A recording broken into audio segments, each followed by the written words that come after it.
Hello everyone, welcome to the new world with high ITN thinking. तो दोस्तों अब ये लास्ट स्टेप चल रहा है जिसमें हम top 50 question organic chemistry, inorganic chemistry और फिजिकल केमिस्ट्री के डिस्कस कर रहे हैं। ये सारे सिलेक्टेड क्वेश्चन है दोस्तों। मैंने इस तरीके से क्वेश्चन को लिया है ना कि आपका पूरा ऑर्गेनिक केमिस्ट्री रिवाइज हो जाएगा और मैं उम्मीद करता हूँ आपका जो नीट का पेपर आने वाला है इन्हीं में से क्वेश्चन होगा, है ना। ऐसी मेरी कोशिश है पूरी ऑर्गेनिक रिवाइज कराने की। और फिलहाल के लिए मैं आपको बता दूं कि मैंने 3 स्टेप स्टडी ये बता ही दिया है। नीट प्रिडिक्टेड मतलब नीट पेपर आउट स्टडी क्या था, है ना। पहला था कि नीट 37 ईयर PYQ कर लो, जो कि मैंने पूरा करा दिया है, क्योंकि उससे आइडिया लग जाएगा किस तरह के माइंडसेट है एग्जामिनर का, है ना, क्वेश्चन बनाने वाले का। और सोल्यूशन भी मैंने इस तरीके से दिया है कि आपको केवल आंसर नहीं बताया, पूरा प्रॉपर डेप्थ में कॉन्सेप्ट बताया। दूसरा स्टेप मैंने बोला था 25 most expected question chapter wise, है ना, जो कि आप देख सकते हैं। मैंने 25 हर एक चैप्टर के 25 बहुत सेलेक्टेड क्वेश्चन मैंने यहाँ पे दिए हैं, है ना। ये करा दिया ऑलरेडी मैंने। और अगर मैं एक क्वेश्चन पेपर अगर दिखा दूँ आपको, जैसे मान लो ये मैंने क्वेश्चन पेपर, है ना, ये सॉल्यूशन है, क्वेश्चन पेपर नहीं है। क्वेश्चन पेपर मैं ये देता था आपको यूट्यूब के कम्युनिटी पोस्ट पे, लेकिन अब तो टाइम है नहीं, अब वीडियो आप देखना अगर पॉसिबल है तो। और ये पेपर सॉल्व करते थे और फिर मैं आपको सॉल्यूशन बताता था, है ना। जैसे एक मैं आपको खोल देता हूँ, है ना, क्वेश्चन पेपर भी आपको दिखा दूँ। मान लो एटॉमिक स्ट्रक्चर का मैंने खोल लिया, है ना। तो ये क्वेश्चन पेपर आप देख लो, है ना। ये आपको प्रॉपर PDF भी सब कुछ मिल गया। ये अपना सेकेंड स्टेप था जो नीट पेपर आउट स्ट्रेटजी था उसमें से। और ये लास्ट के 10 गेस पेपर जो कि अभी ख़त्म हुए हैं, है ना। और एक गेस पेपर शायद और आएगा, लास्ट में मैं दे दूंगा। फाइनल 10 तो हो गए हैं। जैसे मान लो मैंने ये गेस पेपर खोल लिया, है ना, तो ये गेस पेपर मैं आपको देता था। ये तो सॉल्यूशन है फिलहाल के लिए, ये भी मिलता है। गेस पेपर 1 मैंने खोल लिया, ठीक है। तो ये गेस पेपर 1 है 45 क्वेश्चन का फुल केमिस्ट्री। और ये भी सारे सेलेक्टेड क्वेश्चन है। क्वेश्चन ऐसे नहीं है कि कहीं से भी उठाए गए हैं क्वेश्चन, या तो मुझे जो अच्छे लगे हैं, JEE के कुछ क्वेश्चन अच्छे हैं रेलेवेंट, वो नीट के क्वेश्चन, है ना, NCERT के, तो सारे सेलेक्टेड क्वेश्चन। तो आइए, अगर इतना आप कर लेते हो तो आपका नीट यकीन मानो जो पेपर होने वाला है, गारंटी लेता हूँ क्वेश्चन यही कॉन्सेप्ट, यही फॉर्मेट, सेम पैटर्न पे आएंगे, ठीक है। आइए स्टार्ट करते हैं यहाँ से क्वेश्चन नंबर 1 से, ठीक है। आपके सामने क्वेश्चन नंबर 1 रहा। ये बोला था correct order of reactivity towards electrophilic substitution reaction, है ना। तो मैं कॉन्सेप्ट भी आपका रिवाइज करा दूंगा, इस तरीके से अपना टारगेट, है ना, क्योंकि मैं भी स्टूडेंट रहा हूँ, मुझे पता है क्या चीज़ें किस कहाँ पे रिक्वायरमेंट होती हैं, किस तरीके से, ठीक है। तो आइए जल्दी जल्दी, आप चाहे तो स्पीड भी अपना बढ़ा लीजिएगा, ठीक है। देखिए, इलेक्ट्रोफिलिक सब्स्टिट्यूशन रिएक्शन का अगर कभी रेट पूछता है दोस्तों, तो हमेशा जो होता है डायरेक्टली प्रोपोर्शनल होता है electron donating group. Electron donating group कौन से होते हैं, जैसे कि +M होते हैं, +H होते हैं और +I होते हैं, ठीक है। अब +M +H +I सब कुछ मैं डिस्कस किया हूँ, है ना। GOC कभी ज़िंदगी में आपको कुछ डाउट आए तो GOC मेरा लेक्चर देख लेना, आपको ऑर्गेनिक में कभी भय ही नहीं लगेगा, समझ आ जाएगा पूरी ऑर्गेनिक की कहानी क्या है। तो ये देखो, इलेक्ट्रोफिलिक सब्स्टिट्यूशन रिएक्शन ये कहाँ पे, मतलब आपके पास बेंजीन रिंग अगर है और इस पे हम बात करें, यहाँ पे आप अगर इलेक्ट्रॉन डोनेटिंग ग्रुप लगा हुआ है तो रेट हमारा क्या हो जाएगा, बढ़ जाएगा, सीधी सी बात है। अब अगर यहाँ पे आप देखोगे, ये जो भी क्वेश्चन आपको गिवन है, तो यहाँ पे आपके पास CH3 दिख रहा है ना। CH3 ये कैसा ग्रुप है, +I इफेक्ट लगाता है, ये CH3 +I लगाएगा, ठीक है। मेटा पे हमारे पास रेजोनेंस नहीं लगता है, मेटा पे कोई रेजोनेंस नहीं लगता है, मेटा पे हमारे पास रेजोनेंस नहीं लगता है। अब देखो ये CH जो है ये भी आपके पास -I और -M लगाएगा, ठीक है। यहाँ भी ये है -I और -M लगाएगा। चलो ये बात तो समझ आती है। ये OMe जो है यहाँ पे, और यहाँ पे क्या है, -I NO2 strong -I -M। भाई NO2 जो होता है स्ट्रॉन्ग -I -M लगाता है, और NO2 तो भाई मतलब स्ट्रॉन्ग है तो उसका रेट कम हो जाएगा। NO2 हमारे पास क्या लगाएगा, -I और -M बहुत ही स्ट्रॉन्ग। तो आप ऐसे क्वेश्चन को एक एक ऑप्शन नहीं चेक करना, ठीक है, थोड़ा सा ट्रिक भी अप्लाई करना है। ट्रिक ये अप्लाई करना है कि NO2 को देख लिए तो इसका रेट सबसे कम होना चाहिए, सीधी बात है। तो कहीं पे आपको दिख रहा है चौथा ऑप्शन जो रेट कम है, 2 ऑप्शन तो एलिमिनेट तुरंत करना खटाक से, है ना। ऐसे 2 ऑप्शन कौन, ये है ना। एक चीज़ याद रखो, हम क्योंकि हमारे पास चौथा लास्ट में होगा, सबसे 2 ही ऑप्शन में लास्ट में गिवन है। आओ अब चेक कर लेते हैं। अब यहाँ पे अगर आपको देखना है, चलो मान लेते हैं आप फर्स्ट ऑप्शन में कंफ्यूज हो, फर्स्ट और सेकंड लेके कंफ्यूज हो, ठीक है। और फर्स्ट और सेकंड लेके अगर कंफ्यूज हो तो आप फर्स्ट थर्ड को चेक करो, फर्स्ट और थर्ड, ठीक है। फर्स्ट और थर्ड में ही आपको चेक करना है। देखो फर्स्ट थर्ड, तो हम एक चीज़ देख पा रहे हैं कि फर्स्ट और थर्ड में हमारे पास फर्स्ट में क्या है, CH3 है। ध्यान से देखना, आपके पास फर्स्ट में क्या है भाई, CH3 है, CH3 हमारे पास हाइपर कंजुगेशन लगा रहा है, और थर्ड में आपके पास CHO है, ठीक है, थर्ड में आपके पास क्या है, CHO है। तो एक चीज़ तो क्लियर हो गया, इन दोनों में इसका तो ज़्यादा हो जाएगा, मतलब फर्स्ट का हमेशा थर्ड से ज़्यादा हो जाएगा। तो अब देखो कहाँ कहाँ पे दिख रहा है, इसमें भी फर्स्ट से थर्ड में ज़्यादा है, दूसरे वाले में ज़्यादा है, मतलब आपको फर्स्ट सेकेंड भी अब चेक करना ही पड़ेगा, ठीक है। तो अब एक चीज़ तो पता चल गया कि भाई जो थर्ड फोर्थ है, ऐसे सोचो थर्ड और फोर्थ दोनों में CHO माइनस आई माइनस है, तो ये तो लास्ट में रहने वाले हैं, और इन दोनों में देखोगे तो फोर्थ लास्ट में रहेगा। तो देखो यहाँ पे आपको सेकंड वाला दे दिया, अब सेकंड वाला तो हो नहीं सकता भाई, CH3 यहाँ पे है, और यहाँ पे क्या है भाई, CHO है। तो हमें पता चल गया कौन है, कि हमारे पास थर्ड और फोर्थ लास्ट में रहेंगे, तो यहाँ पे सेकेंड और फोर्थ दे दिया, यहाँ पे थर्ड फोर्थ, तो बस क्लियर है, ऑप्शन नंबर बी लगा के आगे बढ़ चलो, ज़्यादा आपको फंसना नहीं है ना, नहीं तो आप इसमें फंसोगे OME में, यहाँ प्लस एम नहीं बोल देना है ना, क्योंकि वहाँ पे माइनस आई लगेगा, और ME हमारा CH3 माइनस आई लगेगा, क्योंकि भाई मेटा पे हमारे पास नहीं लगता है वो ग्रुप, ठीक है। तो मैं आपको वैसे निकल शॉर्टकट बताया कि कैसे एक ऐसे क्वेश्चन में निकलेंगे, ठीक है। चलिए आगे बढ़ते हैं। Order of boiling point of given compound, ठीक। तो देखो अगर कभी एल्केन आ जाए, देखो सिंपली मैं बताता हूँ, जो बॉइलिंग पॉइंट होता है वो डायरेक्टली प्रोपोर्शनल टू क्या होता है, नंबर ऑफ कार्बन, पहला रूल नंबर ऑफ कार्बन।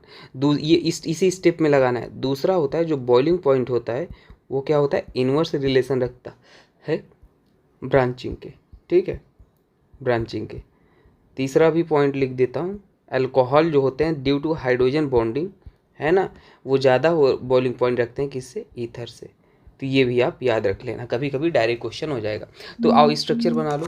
तो पेंटेन 1 ऑल है, तो पेंटेन बना लो, 1 2 3 4 5, 1 पे ऑल है, तो पेंटेन 1 ऑल हमने यहीं पे 1 लगा लिया, ठीक है।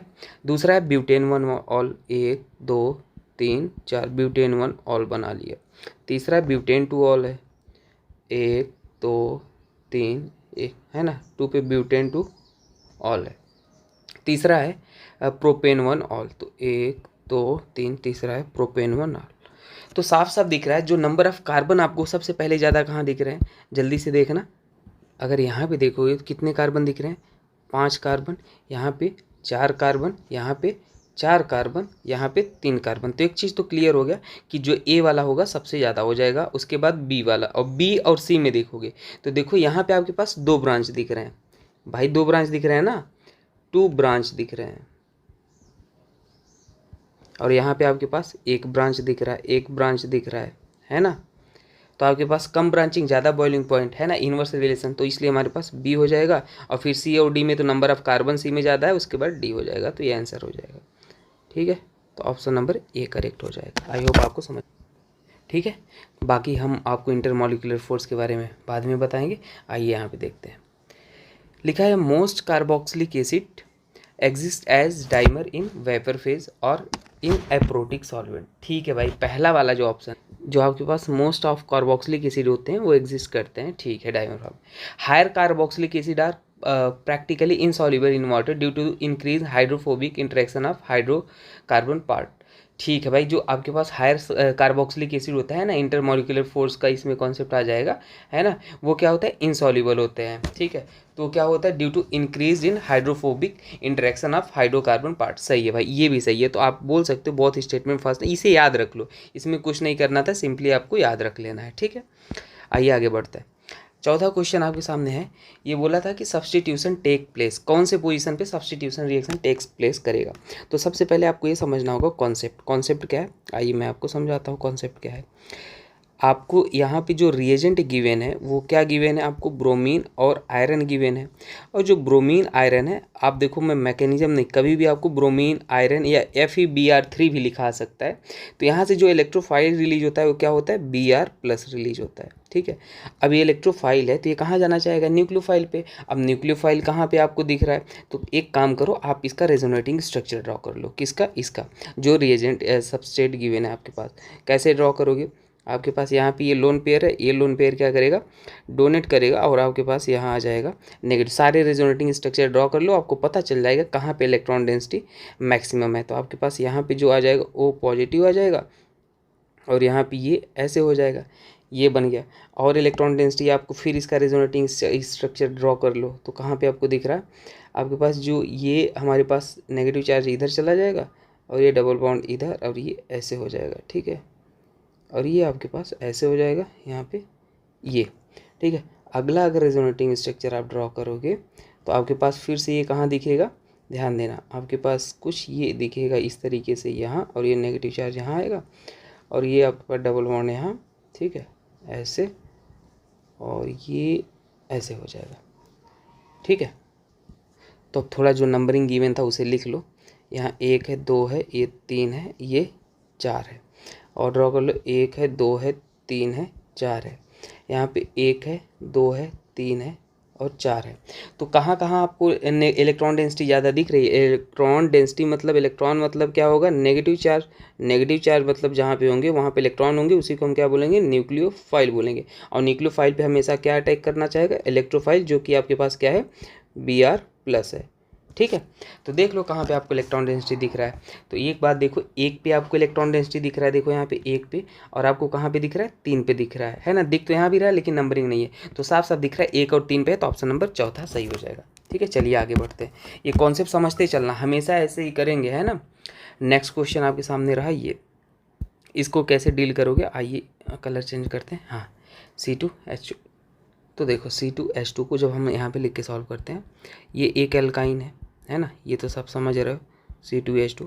कभी जब इसकी रिएक्शन किससे होती है, वाटर, आपने पढ़ाए होंगे एडिशन रिएक्शन में, HgSO4, और यहाँ पे क्या होता है, H2SO4। तो सिंपली कुछ नहीं होता है, यहाँ पे आपके पास एक बार एक ये बॉन्ड टूटता है, और यहाँ पे आपके पास क्या हो जाता है, एडिशन हो जाता है, एल्कोहल आके जुड़ जाता है। अब बात यहाँ पे नहीं ख़त्म होता, हम हाइड्रोजन नहीं बना रहे ना, अल्कोहल बन गया, लेकिन ये जो अल्कोहल बनता है वो क्या होता है, टॉटोमराइज हो जाता है। टॉटोमराइज मतलब क्या होता है पता है, जो आपके पास ये 1 2 3, जो 2 और 3 वाला डबल बॉन्ड है, हमेशा ऐसे ही किया करो, ये यहाँ उठ के चलाता है, और ये वाला हाइड्रोजन है वो तीसरे नंबर पे चलाता है। तो 1 3 पोजीशन पे हाइड्रोजन को टहला देते हो, घुमा देते हो, तो आपके पास यहाँ पे हो जाएगा कुछ इस तरीके से, ऐसे, ठीक है। ये आपके पास क्या आ गया, C, और ये तो एल्डिहाइड बन गया सिंपली, ठीक है, एसिटल्डिहाइड। तो ऐसा कोई ऑप्शन दिख रहा है, इसे और अगर लिखना चाहो तो क्या लिख सकते हो, CH3CHO ही तो है। तो ऐसा ऑप्शन कहाँ पे दिख रहा है, CH3CHO, ठीक है भाई, ये दिख रहा है, अल्कोहल ही फॉर्म में गिवन है, एल्डिहाइड नहीं गिवन है। जो ये अपना प्रोडक्ट बन गया था यही गिवन था, है ना। कभी आपको ये भी गिवन हो सकता था, तो ये भी याद रख लेना, है ना। चलो आगे बढ़ते हैं। ड्यूमास मेथड, अब ड्यूमास मेथड आपको गिवन था, तो डायरेक्ट फार्मूला मैं बता देता हूँ, है ना। वैसे हर एक चीज़ के लिए डायरेक्ट फार्मूला इसमें, जब हम प्रैक्टिकल ऑर्गेनिक केमिस्ट्री पढ़ते हैं तो डायरेक्ट फार्मूला, कभी ड्यूमास मेथड आता है तो आप हमेशा रख लेना। परसेंटेज ऑफ नाइट्रोजन के लिए क्या है, आपके पास नाइट्रोजन का जो N2 होता है, आपके पास एटॉमिक नाइट्रोजन एटॉमिक कितना होता है ना, और ये डायरेक्ट ये बना बनाया फार्मूला है, यूनिटरी मेथड से अपन नहीं करें, आप याद रख लो अगर याद कर सकते हो, ठीक है। ये हो गया, है ना। ये क्या हो जाएगा, गिवन, जो आपके पास बाद में बन रहा है ऑर्गेनिक कंपाउंड, और ये आपके पास क्या है, पूरा पूरा ऑर्गेनिक कंपाउंड जो आपके पास है ना, इनिशियली, ठीक है, जिससे वो बन रहा है, ये हो गया। और परसेंटेज निकालना है तो 100 कर दो, बस हो गया क्वेश्चन सॉल्व। 28 आपके पास 41.1 ये मिल रहा है, ठीक है, ये आप लिख लो, और ये क्या हो जाएगा, 100 डिवाइड बाई 2244, और यहाँ पे क्या हो जाएगा 0.3, इनिशियल देखो ऑर्गेनिक कंपाउंड है, तो बस यहाँ पे सॉल्व करके ये आ जाएगा 7.46, ठीक है, ये याद रख लेना। तो लगभग ऑप्शन नंबर ए सही हो जाएगा। चलो आगे बढ़ते हैं। नेक्स्ट आपसे बोला था कि मेथेनॉल, हाँ, एक कॉलम फर्स्ट को कॉलम सेकेंड से मैच कर, जो मेथेनॉल होता है, ठीक है, वो कहाँ हमारे पास किससे रिलेटेड है, वुड स्प्रिट से, ठीक है। और मैं कहूँगा आप ऐसे जब मैचिंग वाले क्वेश्चन है तो आपको पूरा ऑप्शन नहीं चेक करना है, चलो मैं मानता हूँ ये नहीं पता, तो आप उस ऑप्शन को चेक करो जो आपको आता है। कोल्बे इलेक्ट्रोलिसिस क्या होता है, देखो कोल्बे रिएक्शन, अब यहीं पे रिएक्शन भी याद कर लो, कोल्बे रिएक्शन क्या होता है, सिंपली बताता हूँ मैं क्या होता है, ठीक है। कोल्बे रिएक्शन में आपके पास मान लो यहाँ पे क्या है, फिनॉल है, विलियमसन कोल्बे, और ठीक है मैं आपको बना सैलिसिलिक एसिड में देखो क्या बनेगा, आप ले लो, मान लो फिनॉल ले लो, ठीक है। फिनॉल को जब आप NaOH के साथ ले लेते हो तो यहाँ पे क्या बनता है, ये बेस है तो हाइड्रोजन को लेके यहाँ फिनॉक्साइड आयन बना देगा और यहाँ पे काउंटर करने के लिए ONA आ जाएगा। अब इसको याद रख लेना, ये पूछा भी गया CO2H+ के साथ ले लोगे तो यहाँ पे ये क्या हो जाता है भाई, ये हमारे पास OH और यहाँ पे क्या आ जाएगा, रीमन टीमन रिएक्शन जैसा नहीं, समथिंग लाइक यहाँ पे वहाँ पे CCl4 लेते थे तब बनता था, तो ये सैलिसिलिक एसिड बन जाता है, सैलिसिलिक एसिड बन जाता है। ठीक है, हमारे पास जो conversion of phenol to salicylic acid हुआ है ना, वो क्या हुआ है, कोल्बे रिएक्शन से हुआ है। तो ऑप्शन नंबर ए हो गया। ये मैंने बी को आपको पूरा बता दिया। ठीक है, विलियमसन्स ईथर क्या होता है भाई, विलियमसन्स ईथर जो होता है इन जनरल आपके पास 1 डिग्री के लिए यूज होता है। ठीक है, अब मैं वो आपको बता देता हूँ कैसे 1 डिग्री के लिए, ये सी ऑप्शन भी आपको करके दिखाता हूँ। विलियमसन ईथर, जैसे यहाँ पे आप RX ले लो, एक अल्काइल हैलाइड ले लो और यहाँ पे आप एक O, ये ऐसे एक बेस ले लेते हैं, है ना। और यहाँ पे क्या होगा आपके पास, सिंपली ये हमारा पार्ट आएगा, है ना, ये यहाँ पे जुड़ेगा और इसको बाहर निकाल देगा, तो यहाँ पे एक ईथर बन जाता है।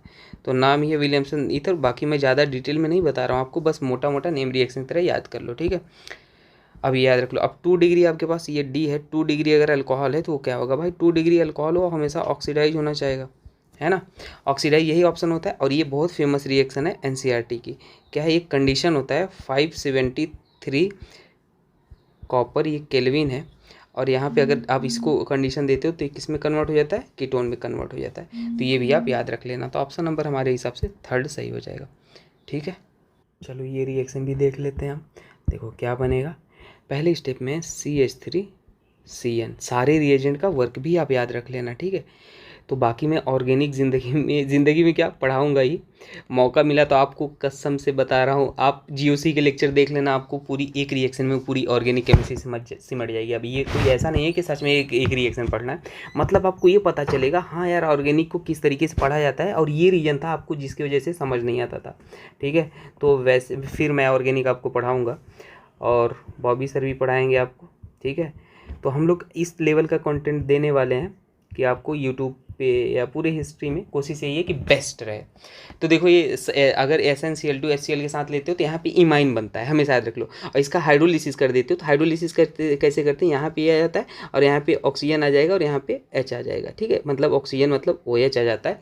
और ठीक है, आपके पास फर्दर ये क्या कर लोगे, यहाँ पे हमारे पास यही OH आ गया और ये ऑक्सीडाइज होकर हमारे पास एल्डिहाइड में बना गया और वहाँ पे इमाइन हो जाता है। ठीक है, तो हमेशा ही याद रख लेना, हाइड्रोलिसिस करने पे ये बन जाता है। दूसरा स्टेप में अगर मान लो हम क्या लेते हैं, CH3CN लेते हैं। अगर इसको और ओपन करके लिखोगे तो ये कैसे लिखा जाता है पता है, C∼N होता है। और यहाँ पे आप जब लोगे ग्रिगनॉर्ड रिएजेंट CH3MgX, ठीक है, CH3MgX लेते हो तो आपके पास ये इस पे होता है नेगेटिव, इस पे होता है पॉजिटिव। तो ये नेगेटिव हमेशा कहाँ जाना चाहेगा, इलेक्ट्रोफिलिक सेंटर पे। तो ये कार्बन कम इलेक्ट्रोनेगेटिव है तो इलेक्ट्रोफिलिक सेंटर होगा, है ना, और ये न्यूक्लियोफिलिक सेंटर, तो ये बॉन्ड इस तरीके से टूट जाएगा।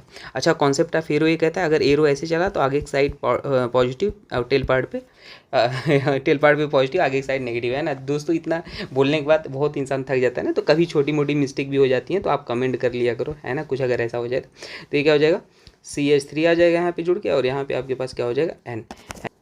ये टूटा है तो यहाँ पे नेगेटिव आएगा और इसको न्यूट्रल करने के लिए MgX, मतलब काउंटर करने के लिए आ जाएगा। फर्दर आपके पास ये क्या कर लोगे, हाइड्रोलिसिस कर लोगे। तो हाइड्रोलिसिस ये एक तरीके से वही इमाइन का फॉर्मेशन किया और फिर इमाइन का फॉर्मेशन किया, तो यहाँ पे आपके पास क्या आ जाएगा, ये इस बार हमारे पास क्या हो जाएगा, कीटोन बन जाएगा। क्या बन जाएगा, कीटोन बन जाएगा, ये याद रख लेना ना। तो यही आपको समझाना था, अगर ग्रिग्नार्ड लेते हो तो कीटोन बन जाएगा, वहाँ पर क्या हो जाता है, एल्डिहाइड बन जाता है, याद रख लेना। ठीक है, तो कौन सा ऑप्शन सही हो जाएगा, ऑप्शन नंबर बी सही हो जाएगा। चलो आगे बढ़ते हैं, यहाँ पे देखते हैं, which of the following amine does not give isocyanide test. ठीक है, तो बेसिकली इस टेस्ट, ये जो टेस्ट गिवन होता है किसके द्वारा दिया जाता है, केवल आपके पास जो 1 डिग्री अमाइन होता है ना, 1 डिग्री अमाइन होता है वही ये टेस्ट देता है। ठीक है, 1 डिग्री अमाइन गिव ये टेस्ट, है ना, जो आपके पास कार्बन अमाइन बोला है। 2 डिग्री 3 डिग्री जो अमाइन होते हैं वो इस टेस्ट को नहीं देते हैं, वो इस टेस्ट को नहीं देंगे। और यहाँ पे रिएक्शन क्या होती है ये भी आपको सिखा दूँ, जैसे ये भी आपको क्या पता पूछ ले, जैसे आपके पास RNH2 है, ठीक है, और CHCl3 आप ले लो, वो भी किसके प्रेजेंस में, 3 KH। मैं बैलेंस लिख देता हूँ, क्या पता कभी आपको बैलेंस भी बोल दे, ये पूछ ले। तो RNC और साथ में 3KCl बनता है ना, और ये H2O होता है। ठीक है, ये रिएक्शन होती है। तो बस ये क्वेश्चन आपका सॉल्व हो गया, मैंने आपको एक्स्ट्रा भी बता दिया। अब देखो पहला ऑप्शन जो था आपके पास वो क्या था, यहाँ पे ये आपके पास था NH2, ये था 1 डिग्री, तो ये तो आपके पास देगा माइन। एमिनो बेंजीन, मान लो बेंजीन होगा और उस पर एमिनो लगा होगा तो भी आपके पास टेस्ट देगा ही, है ना, ये भी आपके पास। और इथाइलमाइन, एथाइलमाइन आपके पास ये होगा, ये भी आपके पास टेस्ट देगा।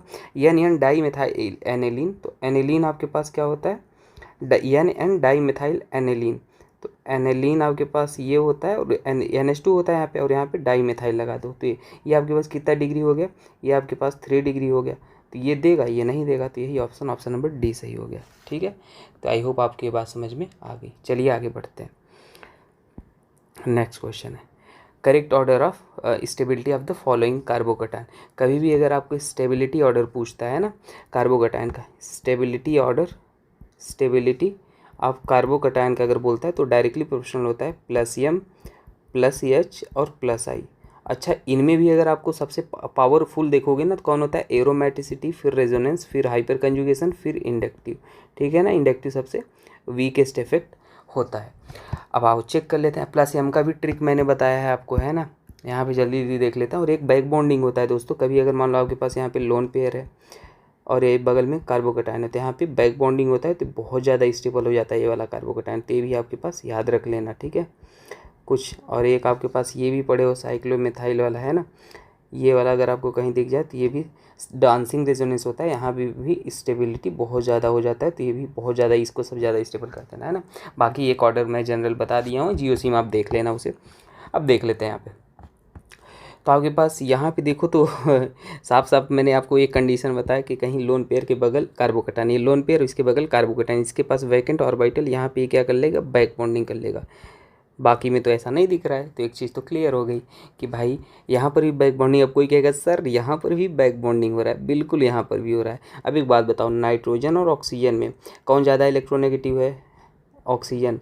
तो लोन पेयर इस पे भी है, लोन पेयर इस पे भी है, इलेक्ट्रॉन इस पे भी है, इलेक्ट्रॉन इस पे भी है, नेगेटिव चार्ज दोनों पे है। तो जो इलेक्ट्रोनेगेटिव होता है उसे नेगेटिव चार्ज ज़्यादा पसंद होते हैं, वो लाइक करता है, तो देना कौन चाहेगा जल्दी से, देगा कौन, नाइट्रोजन देना चाहेगा, है ना। तो नाइट्रोजन हमारे पास देना चाहेगा, तो यहाँ पे हमारे पास जो बैक बॉन्डिंग हो जाएगा नाइट्रोजन केस में ज़्यादा हो जाएगा, वो ज़्यादा देगा, तो इसलिए हमारे पास ए वाला ज़्यादा हो जाएगा। ठीक है, तो ए वाला ज़्यादा हो जाएगा। चलो 2 ऑप्शन कट करो जल्दी से, ये कैंसिल हो गया। अब बी और डी में कॉम्पिटिशन है ना, बी और डी में कंपटीशन है, तो कौन जीत, तो भाई सीधी बात है, हमारे पास यहाँ पे बैक बॉन्डिंग हो रहा है, यहाँ पे नो बैक बॉन्डिंग हो रहा है बी में, तो डी ही जीतेगा ना, तो ऑप्शन नंबर हमारे पास ये सही हो जाएगा। चलिए आगे बढ़ते हैं, आई होप आपको ये समझ में आ गया कॉन्सेप्ट। चलिए, among the following, among the cycles the aromatic character. आज के बाद आप JEE एडवांस तक का क्वेश्चन कभी गलत नहीं करोगे एरोमेटिसिटी का। चलो ठीक है, देख लो ट्रिक ये है कि कभी आपके पास पाई इलेक्ट्रॉन जो है डिवाइड बाई 4 कर दो, अगर आपके पास क्या हो जाता है, डिवाइड हो जाता है, तो क्या हो जाएगा, एंटी एरोमेटिक। अभी बताता हूँ, सेकंड में लगते हैं क्वेश्चन। पाई इलेक्ट्रॉन अगर डिवाइड 4 करो नहीं होता है तो क्या हो जाएगा, एरोमेटिक। अगर एक भी sp3 कार्बन दिख जाए तो क्या होता है, नॉन एरोमेटिक। सिंपल सी बात है। अब पाई इलेक्ट्रॉन क्या होते हैं ये आपको बताता हूँ। जो पाई इलेक्ट्रॉन होते हैं वो याद रखो, लोन पेयर को हम दो इलेक्ट्रॉन समझेंगे ना। एक पाई इलेक्ट्रॉन है, एक डबल बॉन्ड है तो इसमें भी 2 इलेक्ट्रॉन होंगे, एक नेगेटिव चार्ज है तो उसमें भी 2 इलेक्ट्रॉन होंगे। याद रख लेना, लोन पेयर उसी को कंसीडर करना जो रेजोनेंस में जाए। अब ये मत सोचो सर ये तो बहुत लंबा हो गया, अब आप क्या बता, अरे डियर बहुत सेकेंडों में लगता है। अभी देखो तो सही, आप अगर पढ़े हो तो सेकेंडों में लगेगा। यहाँ पे देखो कितने पाई इलेक्ट्रॉन है, 2 डबल बॉन्ड है, मतलब पी वाले में 2 डबल बॉन्ड है, मतलब 4 पाई इलेक्ट्रॉन है, डिवाइड बाई 4 कर दो, ये कैसा कंपाउंड है, एंटी एरोमेटिक। दूसरा वाला देखो, 2 डबल बॉन्ड है, 4 इलेक्ट्रॉन हो गए, एक नेगेटिव चार्ज है, 2 और हो गए, तो मतलब 6 डिवाइड बाई 4, ये क्यू वाला है। तो यहाँ पे क्या आ जाएगा, 3/2, ये क्या हो जाएगा, एरोमेटिक। ये आपके पास कैसा है, 6 पाई इलेक्ट्रॉन है, 3 डबल बॉन्ड है, 4 करोगे ये भी आपके पास कैसा हो जाएगा, एरोमेटिक। और एस वाला भी आपके पास देखो, एस वाला जो दिख रहा है वो कैसा है, 3 डबल बॉन्ड है, एक नेगेटिव चार्ज है, तो आपके पास टोटल 8 डिवाइड बाई क्या हो जाएगा, 4। ये आपके पास क्या आ जाएगा, एंटी एरोमेटिक। कौन कौन एरोमेटिक आपको दिख रहा है, आर और क्यू एरोमेटिक दिख रहा है, तो आर क्यू ऑप्शन नंबर 3 सही हो जाएगा। ये क्वेश्चन तो हो गया। लेकिन इसके साथ ये ट्रिक के साथ एक दो एक्सेप्शन भी है, मैंने बताया। मैं आपको इस लेवल का बताना चाहता हूँ कि आप कहीं उलझो ना, है ना। कंटेंट ऐसा हो कि आप ये नहीं कि ट्रिक देख लिए बाकी क्वेश्चन में गलत कर दो। तो एक्सेप्शन को इंक्लूड करके मैं ट्रिक बताता हूँ। इन जनरल आपके पास ये जो होता है, यहाँ पे आप ट्रिक एंटी एरोमेटिक नहीं बोलना है ना, ये नॉन प्लेनर होता है, टब शेप का होता है। तो ये आपके पास नॉन प्लेनर होता है। और एक जगह रूल आपका और नहीं अप्लाई होता, वहाँ भी धोखा मत खाना, वो है ये वाला, ठीक है। ये भी आपके पास नॉन प्लेनर होता है, ठीक है।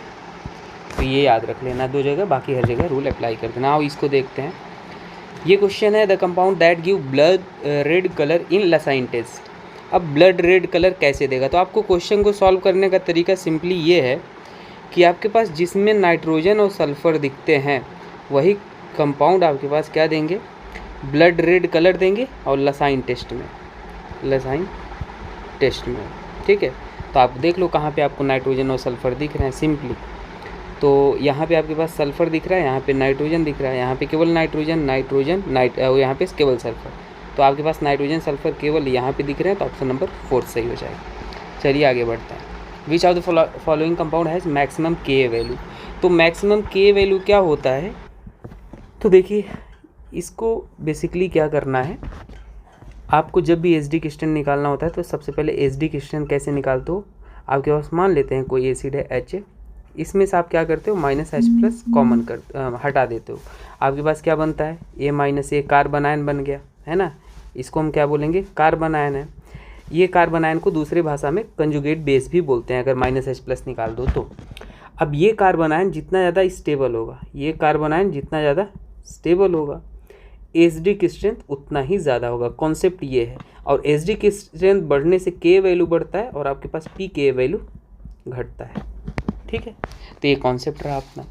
अब आप बताओ कार्बन आयन की जो स्टेबिलिटी होती है वो किससे बढ़ती है? वो बढ़ती है -I -H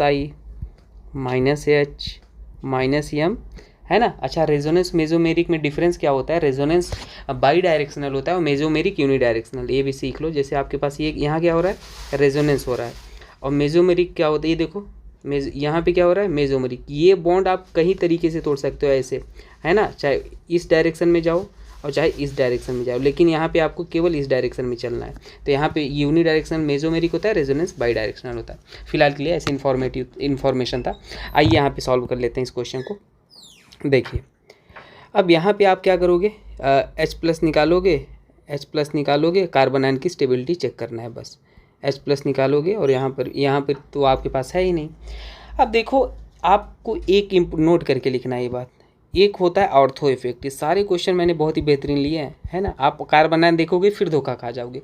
कभी अगर आपको क्या दिखे, बेंजोइक एसिड दिखे, कभी बेंजोइक एसिड दिखे, ठीक है। और बेंजोइक एसिड पे आपके ऑर्थो पोजीशन पे कोई भी ग्रुप लगा हो, या इलेक्ट्रॉन डोनेटिंग ग्रुप लगा हो या इलेक्ट्रॉन विड्रॉइंग ग्रुप लगा हो, तो वो उसे हम क्या बोलते हैं, ऑर्थो इफेक्ट बोलते हैं। तो ortho substituted benzoic acid is always more acidic then other, para and Meta, always more acidic then, याद कर लो, है ना, para and Meta substituted benzoic acid, ठीक है। इतना बात। तो एक चीज़ तो पता चल गया कि इसमें सबसे ज़्यादा एसिडिक जो होने वाला है वो कौन सा हो जाएगा। आप कहोगे सर इसमें भी अर्थ हो, इसमें भी अर्थ हो, है ना। तो डियर सीधी बात है, जिसमें ज़्यादा अर्थ हो है वो ज़्यादा, इसमें दो अर्थ हो इफेक्ट, देखो यहाँ पर भी और इसमें एक बार ही लगा है, तो ज़्यादा एसिडिक कौन हो जाएगा, ज़्यादा बी वाला हो जाएगा। तो सबसे मोस्ट जो एसिडिक हो जाएगा, मोस्ट एसिडिक आपके पास कौन सा है, मोस्ट एसिडिक जो है वो आपके पास है सेकेंड वाला। तो वहाँ पे हमारे पास जो के वैल्यू हो जाएगा वो क्या हो जाएगा, वही हमारे पास के वैल्यू भी मैक्सिमम हो जाएगा, ठीक है। तो ऑप्शन नंबर बी सही हो जाएगा। तो ये रहा कॉन्सेप्ट। आइए आगे बढ़ते हैं। नेक्स्ट क्वेश्चन रहा आपके सामने ये, इसमें क्या बोला था, रिएक्शन कराना था। चलो करा लेते हैं भाई। रिएक्शन आपके पास क्या है, एक फिनॉल है। अच्छा, सभी रिएजेंट का वर्क भी आप याद रख लेना। फिनॉल को कभी जिंक डस्ट के साथ आप ट्रीट करते हो और हीट लेते हो, ठीक है, तो वो क्या बना लेता है, वो हमारे पास बेंजीन बना लेता है, सिंपल, वो ये छड़ जाता है। ये याद रख लेना रिएजेंट का। और यहाँ पे आपके पास क्या है, CCCl है और साथ में इसके क्या गिवन है, Al Cl3 गिवन है। तो यहाँ पे एल्यूमिनियम के पास वैकेंट ऑर्बिटल होता है, क्लोरीन के पास लोन पेयर होता है, लोन पेयर मतलब इलेक्ट्रॉन, इलेक्ट्रॉन मतलब नेगेटिव चार्ज। तो ये यहाँ पे अटैक करेगा, जैसे ही अटैक करेगा तो ये क्या आ जाएगा, Cl, जहाँ से लोन पेयर गया वहाँ पे पॉजिटिव, जहाँ पे गया वहाँ पे नेगेटिव, AlCl3। अब क्लोरीन इलेक्ट्रोनेगेटिव एलिमेंट है, वो क्या है, बहुत अनस्टेबल है, पागल हो जाएगा, तुरंत हटाना चाहेगा, तो बॉन्ड को इस तरीके से तोड़ दिया। और जैसे ही तोड़ दिया तो यहाँ पे जो इलेक्ट्रोफाइल निकल के आया वो क्या आया, CC प्लस इलेक्ट्रोफाइल है। अब ये बेंजीन पे कोई भी ग्रुप नहीं लगे हुए हैं। अगर बेंजीन पे इलेक्ट्रॉन डोनेटिंग ग्रुप लगा होता तो, और जो ये इलेक्ट्रोफाइल है, ये आपके पास इलेक्ट्रोफाइल बना, वो ऑर्थो पैरा पे जुड़ता। अगर इलेक्ट्रॉन डोनेटिंग ग्रुप है तो आने वाला इलेक्ट्रोफाइल कहाँ पे जुड़ता है आपके पास, ऑर्थो और पैरा पे। और अगर इलेक्ट्रॉन विड्रॉइंग ग्रुप है तो आने वाला इलेक्ट्रोफाइल कहाँ पे जुड़ता है, मेटा पे जुड़ता है ना, इलेक्ट्रॉन डोनेटिंग पे ऑर्थो पैरा, विड्रॉइंग मेटा पे। तो यहाँ पे कहाँ पे, यहाँ पे तो कोई ग्रुप नहीं लगा है, तो कहीं पर भी आप जोड़ दो। चलो भाई हम कहीं पर भी जोड़ देते हैं। इथाइल ही था तो हमने इथाइल को ऐसे जोड़ दिया। अब क्या बन जाएगा आपके पास, यहाँ पे गिवन है नेक्स्ट स्टेप में KMnO4 और H+ गिवन है हीट के साथ। बहुत ही फेमस रिएक्शन है। कभी भी अगर आपको बेंजीन दिखे और एटलीस्ट एक हाइड्रोजन दिख जाए उसके जस्ट यहाँ बेंजाइलिक पोजीशन पे, एक हाइड्रोजन है ना, बाकी क्या लगा है उससे मतलब नहीं है, और KMnO4 एसिडिक मीडियम है तो वहाँ पे उसको कन्वर्ट कर देगा किसमें, बेंजोइक एसिड में कन्वर्ट कर देगा। हमेशा याद रख लेना, बस यही कॉन्सेप्ट था। ठीक है, तो ये क्या बन गया, बेंजोइक एसिड। ऑप्शन नंबर 4 सही हो जाएगा। चलिए आगे बढ़ते हैं नेक्स्ट क्वेश्चन की तरफ। तो यहाँ पे which type of alkyl halide are best suited for Williamson, तो ये हो जाएगा ऑप्शन नंबर, जो प्राइमरी अल्काइल हैलाइड होता है वो बेस्ट होता है। ठीक है, और यहाँ पे इन जनरल जो आपके पास रिएक्शन होता है SN2 रिएक्शन होता है। कुछ इन्फॉर्मेशन और लिख लेते हैं, है ना, क्योंकि इंपॉर्टेंट है। चलो रिएक्शन ही हम लिख लेते हैं, जनरल रिएक्शन। मान लो आपके पास क्या है, एक एल्काइल हैलाइड हमने ले लिया R, और यहाँ पे क्या ले लिया, मान लो Br ले लिया, है ना। हमने एक रिएक्शन करा दिया किससे, कोई बेस ले लिया, ये हमने एक बेस ले लिया मान लो। ठीक है, तो यहाँ पे ये एल्कोक्साइड है। ठीक है, और सॉल्वेंट आप क्या लेते हो, आपके पास इन जनरल हम यहाँ सॉल्वेंट जो लेंगे कॉन्जुगेट एसिड लेंगे। किसका, कॉन्जुगेट एसिड, कॉन्जुगेट एसिड इसका, तो कॉन्जुगेट एसिड क्या हो जाएगा, H+ डाल के कॉन्जुगेट एसिड बनता है, तो इसका आप कॉन्जुगेट एसिड ले लिए, है ना। तो यहाँ पे ये सॉल्वेंट लेते हो। तो यहाँ पे बेसिकली होता क्या है, ये वाला जो रिएक्शन है ये यहाँ अटैक करेगा, इसको बाहर निकाल देगा। तो ये जो अटैक हुआ है क्या है, SN2 अटैक हुआ है। तो यहाँ पे क्या हो जाएगा, R C और यहाँ पे O, और आपके पास ये बॉन्ड ऐसे बना दिया। ठीक है, यहाँ पे हमारे पास कौन सा बॉन्ड बना है ये भी याद रख लो, नोट करने वाली। CO बॉन्ड क्या हुआ है, फॉर्म हुआ है। CO बॉन्ड हमारे पास फॉर्म हुआ है, SN2 रिएक्शन हुई है। और हमारे पास बॉन्ड ब्रेक कौन हुआ है, CBr बॉन्ड ब्रेक हुआ है ना। तो ये भी चीज़ आप याद रख लो, यही होता है विलियमसन सिंथेसिस। बाकी डिटेल में आपको पढ़ाएंगे, प्राइमरी के लिए ज़्यादा बेस्ट होता है। नेक्स्ट देखते हैं, when primary amine react with chloroform in ethanolic KOH then, primary amine बोल रहा है। ठीक है, तो देखो आओ इसको सॉल्व कर लेते हैं। ठीक है, अभी हमने आपको बताया था प्राइमरी हम प्राइमरी है क्या, प्राइमरी अमाइन, तो CnH2 आप ले लो। ठीक है, reacts with chloroform in, chloroform मतलब CHCl3 in presence of KOH, है ना, 1 डिग्री अमाइन। और तो प्रोडक्ट क्या मिलेगा, तो प्रोडक्ट आपके पास यहाँ पे सिंपली वही हो जाएगा जो आप when primary amine reacts with chloroform in ethanolic KOH, या आप ये प्राइमरी लेना था ना, तो आप कोई बात नहीं, प्राइमरी है पर आप कंफ्यूज मत हो कि हमने कहाँ से लिख दिया, तो इसलिए हम केवल इसको R लिख लेते हैं। ठीक है, CHCl3 और 3 KOH, ये तो रिएक्शन अभी लिख लिया कार्बाइल अमाइन। तो यहाँ पे क्या हो जाता है, RNC आपके पास बन जाता है ना। साथ में साइड प्रोडक्ट भी निकलते हैं, 3H2 और यहाँ पे 3KCl, और ये अगर आप KOH 3 लिए थे, है ना। तो यहाँ पे आपके पास जो बन जाता है वो क्या बन जाता है भाई, ये इसको वो क्या बोलेंगे, आइसो। तो इसे हम क्या बोल देंगे, आइसो साइनाइड बोल देंगे। ठीक है, ऑप्शन नंबर A हो जाएगा। ठीक है, चलिए आगे बढ़ते हैं। द ऑर्डर ऑफ क्या बोला है, basicity of the following compound, तो बेसिसिटी आपसे पूछा है। तो आइए कुछ इंपॉर्टेंट बातें हम आपको बता देते हैं बेसिक स्ट्रेंथ से रिलेटेड। ठीक है, सबसे पहली बात, अगर हमारे पास availability of lone pair, availability of lone pair on nitrogen atom increase करेगा, तो बेसिक स्ट्रेंथ भी हमारे पास क्या होता है, बेसिक स्ट्रेंथ हमारे पास इंक्रीज करता है। अवेलेबिलिटी, लोन पेयर के अवेलेबिलिटी कैसे इंक्रीज होता है, वो इंक्रीज होता है आपके पास इलेक्ट्रॉन डोनेटिंग ग्रुप से, पहला कॉन्सेप्ट।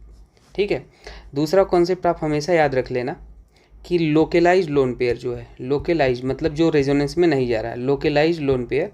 बाकी मैं जीओसी में सब पढ़ाया हूँ आपको, है ना। और किसी को अगर नहीं समझ में आ रहा है तो उसकी बेसिक स्ट्रांग नहीं है, तो पूरा कनेक्टिविटी जीरो से स्टार्ट करें। डी लोकेलाइज लोन पेयर ज़्यादा बेसिक होता है। हाइब्रिडाइजेशन के टर्म्स में देखोगे तो sp3 आपके पास कभी दिख जाए नाइट्रोजन, और sp2 दिख जाए, और sp दिख जाए, तो हमारे पास ये होता है बेसिक स्ट्रेंथ, ठीक है। और कुछ बेसिक बातें, कभी आपको ग्वानिडीन दिख जाए, क्या ग्वानिडीन, ग्वानिडीन होता है वो ज़्यादा बेसिक होता है, सबसे स्ट्रॉन्गेस्ट बेस। फिर एमिडीन होता है, अब पहचानोगे कैसे, तो एक कार्बन से 3 नाइट्रोजन डायरेक्ट अटैच्ड हो ना, तो वो ग्वानिडीन, यही पहचानने का तरीका। एक कार्बन से 2 नाइट्रोजन अटैच्ड हो तो एमिडीन। इन सबको सब ज़्यादा बेसिक करना, फिर बाकी कंडीशन अप्लाई करना। चलो आओ क्वेश्चन को सॉल्व कर लेते हैं। अब देखो यहाँ पे ये नाइट्रोजन है, लोन पेयर है, ये आप क्या कॉन्सेप्ट लगा सकते हो, ये sp3 है बस।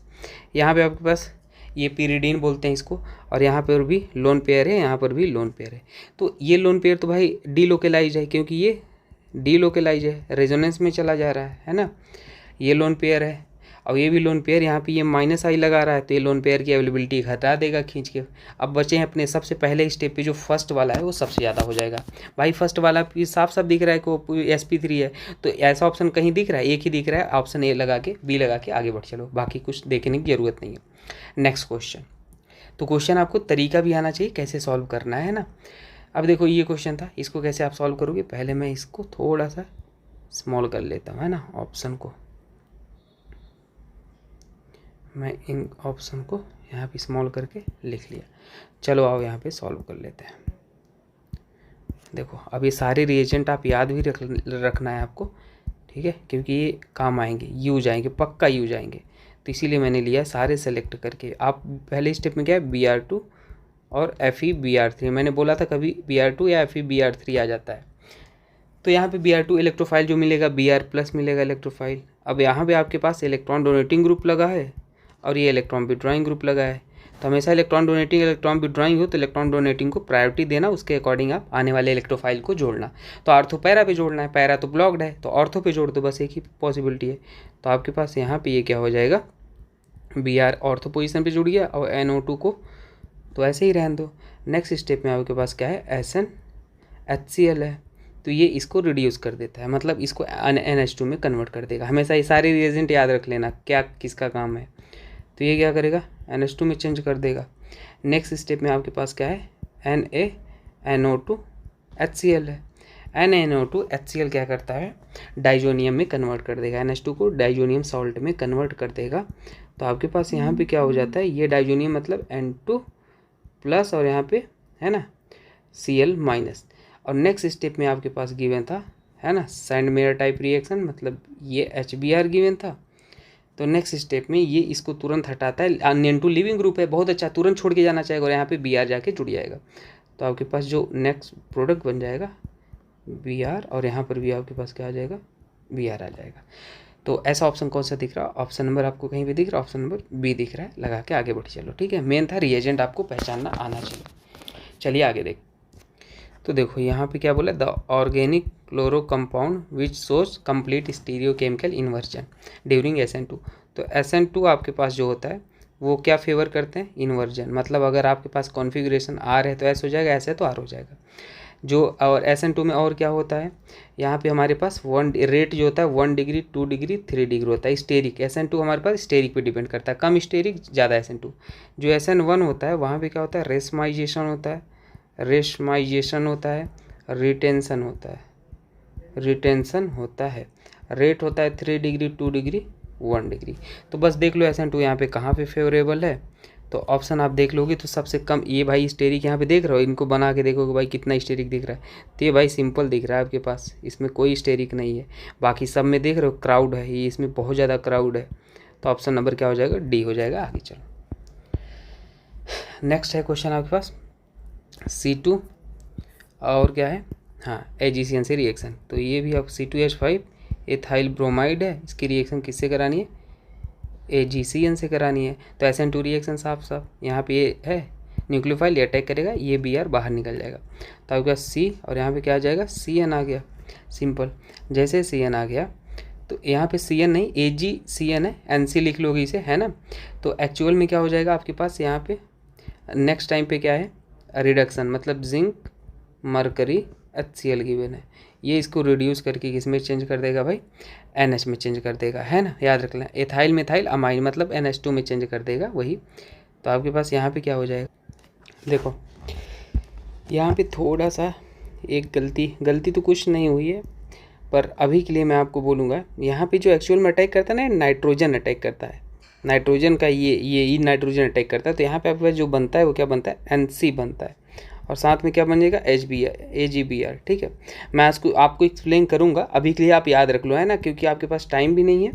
और यहाँ पे जिंक मरकरी HCl के साथ ले लोगे तो फाइनली जो C2H5PA था ये तो आपके पास ऐसे ही रहेगा, ये हमारे पास ये क्या हो जाता है, NHCH3 बन जाता है। तो ये आपके पास क्या हो गया, मिथाइल, और क्या हो गया, एथाइल, और ये अमाइन बन जाता है। तो आपके पास क्या बन जाएगा, यहाँ पे आपके पास आंसर जो आ जाएगा, इथाइल मिथाइल अमाइन आ जाएगा। क्या आ जाएगा, इथाइल मिथाइल और अमाइन आ जाएगा। ठीक है, तो इथाइल मिथाइल अमाइन कहीं दिख रहा है, ऑप्शन नंबर आपके पास ये सही हो जाएगा। ठीक है, चलिए आगे देखते हैं। ये हमेशा याद रख लीजिए, कभी ऐसे गिवन हो एजीसीएन तो ये अटैक कराना, एनसी बनाना। ठीक है, iso, how many chiral compound are possible for the when monochlorination. ठीक है, मोनोक्लोरिनेशन कराया जा रहा है, चलो देख लेते हैं। 2 मिथाइल ब्यूटेन, तो 1 2 3 4, 2 पे मिथाइल लगा दिए। मोनोक्लोरिनेशन मतलब आपके पास Cl2 H∗μ है, तो जितने डिफरेंट हाइड्रोजन होंगे उस पोजीशन पे हाइड्रोजन क्लोरीन को हम जोड़ देंगे। तो देखो ये आपके पास वाले हाइड्रोजन तो सेम है ना, यहाँ पे ये जो कार्बन से लगे हुए हैं, और एक हाइड्रोजन यहाँ पे लगा है तो ये अलग है, ये भी हाइड्रोजन आपके पास अलग है, देखिए इन्वायरमेंट अलग है, और ये भी हाइड्रोजन अलग है। तो सारे प्रोडक्ट आप बना लीजिए।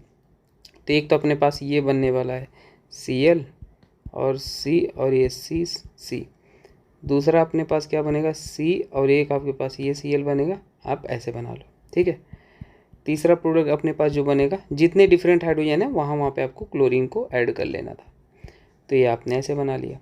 और चौथा प्रोडक्ट आपने बना लिया, बना लो भाई, चौथा आपने ये बना लिया। अब आप देखो ये क्या बोला, कायरल मतलब जिसमें एक sp3 हाइब्रिडाइज कार्बन नाइट्रोजन कुछ भी हो सकते हैं, 4 डिफरेंट ग्रुप से जुड़ा हो, तो उसको हम बोलते हैं, क्या बोलते हैं, कायरल सेंटर बोलते हैं, कायरल सेंटर बोलते हैं। तो यहाँ पे कायरल सेंटर आपको कहाँ पे दिख रहा है भाई, जल्दी जल्दी खोजो। ये कायरल तो नहीं है, ये कायरल है, हाँ भाई, एक हाइड्रोजन है, एक ग्रुप अपने पास ये है, ये अलग ग्रुप है, और ये अलग ग्रुप है, तो ये कायरल है ना, ये कायरल सेंटर। और कायरल कहाँ आपको दिख रहा है, ये भी आपको कायरल ही दिख रहा है, क्योंकि 4 अलग ग्रुप दिख रहे हैं, बाकी आपको कायरल कहीं पे नहीं दिख रहा है। तो अच्छा, कभी ये आपके पास टोटल कितने हो गए, आंसर तो 2 आ गया। कभी आपसे स्टीरियो आइसोमर पूछ लेता है, टोटल स्टीरियो आइसोमर, ये बहुत फेमस क्वेश्चन है इसमें, तो ऐसे काउंट कर लो, जिसमें कायरल होते हैं उसका 2 बनेगा स्टीरियो आइसोमर, है ना। इसका कितना बनेगा, 2 कायरल, एक R एक S, जो कायरल है इसका तो 1 ही हो जाएगा, और ये इसका कितना बनेगा, 2, और इसका कितना बनेगा 1, तो टोटल स्टीरियो आइसोमर 6। तो ये भी आपसे पूछ सकता है। ठीक है, चलिए आगे बढ़ते हैं, नेक्स्ट क्वेश्चन। ये question, increasing order of reactivity SN1। तो स्ट्रक्चर में एक बार कहो तो फिर से आपको लिख देता हूँ। ठीक है, शायद आपको विजिबल नहीं है, पर कोई बात नहीं, जल्दी से मैं यहाँ पे ड्रॉ कर देता हूँ, टाइम कितना ही लगेगा। OCH3 है, और ये अपने पास है ये। ठीक है, अब SN1 का जो रेट होता है वो क्या होता है, हमारे पास रेट होता है stability of, directly proportional to stability of carbocation की स्टेबिलिटी चेक कर लो, बस वही रेट होता है, चेक कर लो भाई। यहाँ पे अगर आप देखोगे तो ये कितना आ जाएगा, ये इस पे कार्बोकैटायन, यहाँ पे देखोगे इस पे आएगा, यहाँ पे देखोगे इस पे कार्बोकैटायन, और यहाँ पे देखोगे इस पे कार्बोकैटायन। यहाँ पे तो ये रेजोनेंस भी कर रहा है, और साथ में प्लस ही हम लगा रहा है कार्बोकैटायन को, जो कि पसंद होता है, यहाँ पे केवल रेजोनेंस हो रहा है। तो एक चीज़ हो गया, रेजोनेंस ज़्यादा डोमिनेटिंग होता है हाइपर कंजुगेशन। तो एक बात पता हो गया कि C वाला सबसे ज़्यादा होगा। चलो 2 ऑप्शन कट करो, ये कट, C वाला, उसके बाद कौन सा हो जाएगा, साफ साफ D वाला हो जाएगा, दोनों में गिवन है CD। हो अब पहले अब देख लेते हैं इसमें अगर आप देखोगे तो कहीं ना कहीं ये आपके पास क्या कर रहा है, एक अल्फा हाइड्रोजन है, हाइपर कंजुगेशन लगा है। हाइपर कंजुगेशन क्या होता है, sp2 कार्बन के बगल sp3 कार्बन हो और उससे हाइड्रोजन जुड़ा हो, तो उसी को बोलते हैं hyper conjugation. Number of alpha, इसको अल्फा हाइड्रोजन बोलते हैं। नंबर ऑफ अल्फा हाइड्रोजन ज़्यादा तो हमारे पास स्टेबिलिटी ज़्यादा। तो यहाँ पे कितने अल्फा हाइड्रोजन आपको दिख रहे हैं, यहाँ पे आपको दिख रहे हैं 3 अल्फा हाइड्रोजन, और यहाँ पे कितने अल्फा हाइड्रोजन दिख रहे हैं, अल्फा हाइड्रोजन आपको दिख रहा है 1। तो इसलिए हमारे पास ये वाला हो जाएगा, है ना, B वाला। तो ऑप्शन नंबर कौन सा, D सही हो जाएगा। ठीक है, चलिए आगे बढ़ते हैं। अच्छा, ये एक चीज़ और ध्यान देना, यहाँ पे रीअरेंजमेंट का भी लोचा था, है ना। जैसे ये तो ठीक है, हमने लगा दिया चलो डी, लेकिन देखो यहाँ पे अगर आप रीअरेंजमेंट, ये कार्बोकेटायन जहाँ बनते हैं वहाँ पे रीअरेंजमेंट भी हो सकता है। रीअरेंजमेंट क्या होता है कि आपके पास कार्बोकेटायन के बगल अगर कभी मिथाइल, आपके पास अगर मिथाइल हो, हाइड्रोजन हो और फिनाइल हो, तो हमारे पास जो शिफ्टिंग आर्डर होता है वो हाइड्राइड फिनाइल मिथाइल होता है, रीअरेंजमेंट पढ़ा जाता है।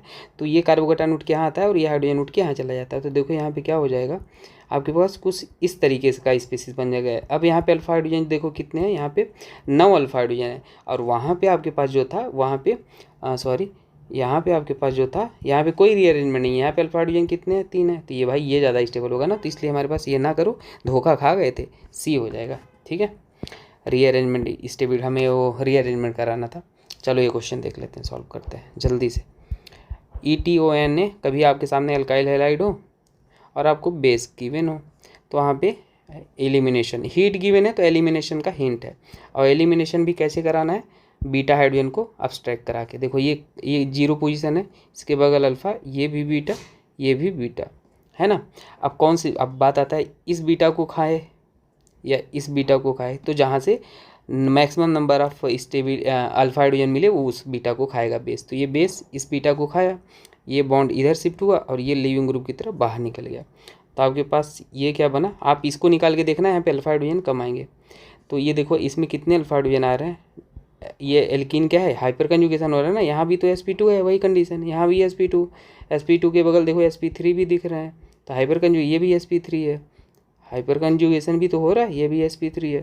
तो अल्फा हाइड्रोजन कितने दिख रहे हैं, 3 3 6 3 9 अल्फा हाइड्रोजन, है ना, ये बना दिया हमने।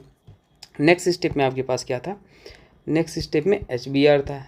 अब HBr क्या करेगा भाई, HBr जो है वो हमारे पास एडिशन रिएक्शन करेगा। कैसे करेगा, ये बॉन्ड ऐसे टूटेगा और एक बार आप दोनों तरीके से तोड़ के देखो, ऐसे तोड़ो। तो अगर मान लो हमने इसको नाम दिया A, इसको नाम दिया B, A तरीके से टूटेगा तो कार्बोकेटायन कहाँ पे आएगा, बना के देखो, यहाँ पे टेल पार्ट पे कार्बोकेटायन, ये आपके पास A वाला है। और अगर आपने B तरीके से तोड़ा तो आपके पास कार्बोकेटायन कहाँ बनेगा, आपके पास कार्बोकेटायन यहाँ बनेगा। ठीक है, स्टेबल कौन सा दिख रहा है ज़्यादा, स्टेबल आपके पास ये देखो, ये है कितना 3 डिग्री है और हाइपर कंजुगेशन भी ज़्यादा हो रहा है अल्फा हाइड्रोजन, यहाँ पे आपके पास 2 डिग्री है। तो इसलिए हम जो Br माइनस है ना, Br माइनस को हम स्टेबल वाले पे जोड़ देंगे, तो यहाँ पे आपके पास ये बन जाएगा और आपके पास ये Br आ जाएगा। ठीक है, तो ऐसा आंसर कौन सा दिख रहा है आपको, आंसर नंबर आपको कौन सा देख लेते हैं, Br कहीं पे मैच कर रहा है, ABC 2 Br, हाँ ऑप्शन नंबर C मैच कर रहा है। ठीक है, ये देख लो आप। चलो आगे देखते हैं, डिक्रीजिंग ऑर्डर ऑफ डिहाइड्रेशन, है ना। अब डिहाइड्रेशन कैसे देखोगे आप, डिहाइड्रेशन का रेट कभी अल्कोहल का पूछता है, डिहाइड्रेशन है ना का रेट पूछता है, तो आप क्या करोगे, स्टेबिलिटी ऑफ कार्बोकेटायन देखोगे या प्रोडक्ट बना के देखोगे, स्टेबिलिटी ऑफ कार्बोकेटायन। देखो कैसे, मैं आपको एक बना के बता देता हूँ। जैसे पहला ऑप्शन है आपके पास क्या है, OH को आप हटा दो, है ना, कैसे हटेगा, इसमें H2SO4 भी लेते हो, है ना, एसिड तो इसका लोन पेयर अटैक करता है, इस पर पॉजिटिव आएगा, OH2 आएगा और ये बाहर निकल जाएगा, तो यहाँ पे क्या बन जाएगा, ये कार्बोकेटायन। तो आपको ये करना नहीं है, डायरेक्ट OH को हटा के कार्बोकेटायन, बी में क्या OH को हटा के कार्बोकेटायन बना दो।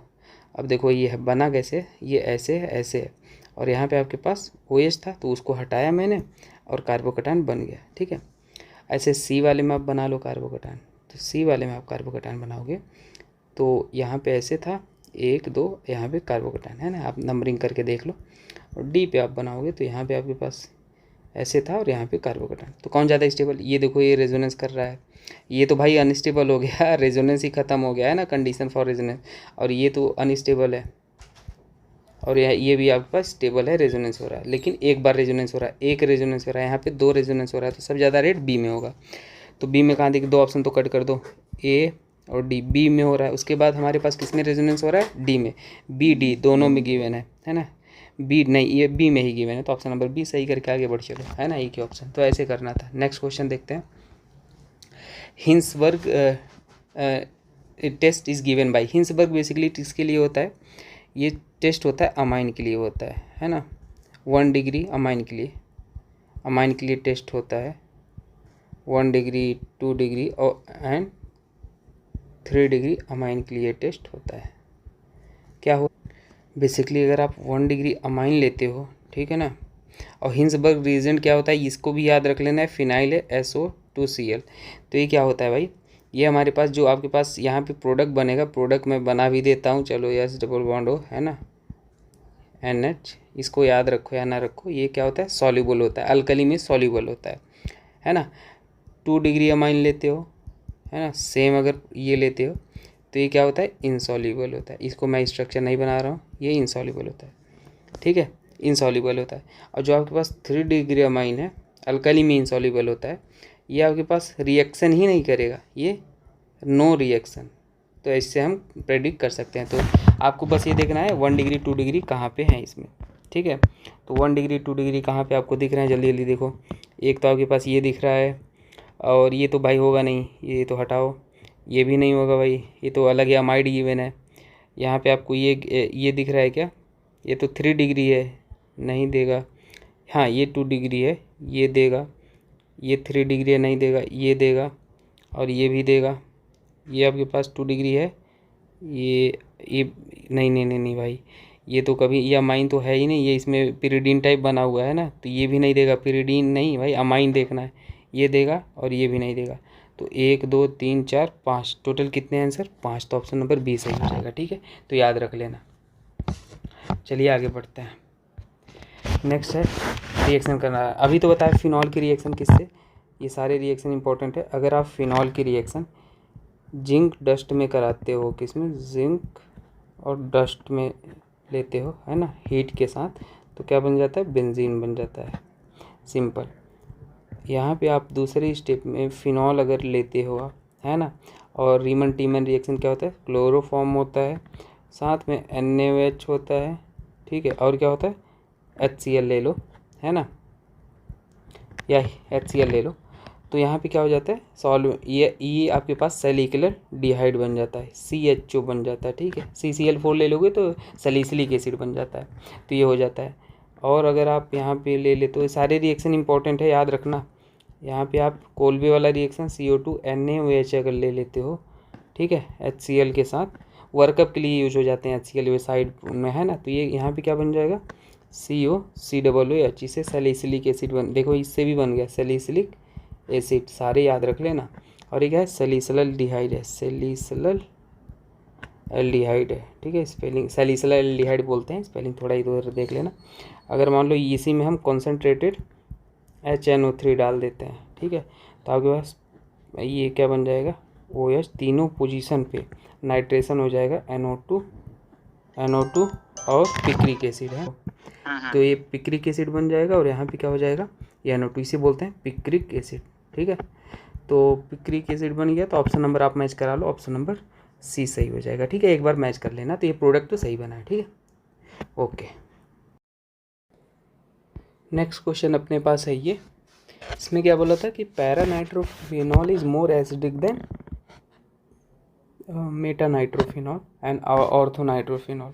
तो सबसे पहले बना लेते हैं, ठीक है, ये अच्छा क्वेश्चन है हमारे पास। ये क्या है, पैरानाइट्रोफिनॉल है, और एक बार हम ये भी बना लेते हैं, ऑर्थोनाइट्रोफिनॉल है, ठीक है, और एक बार हम ये बना लेते हैं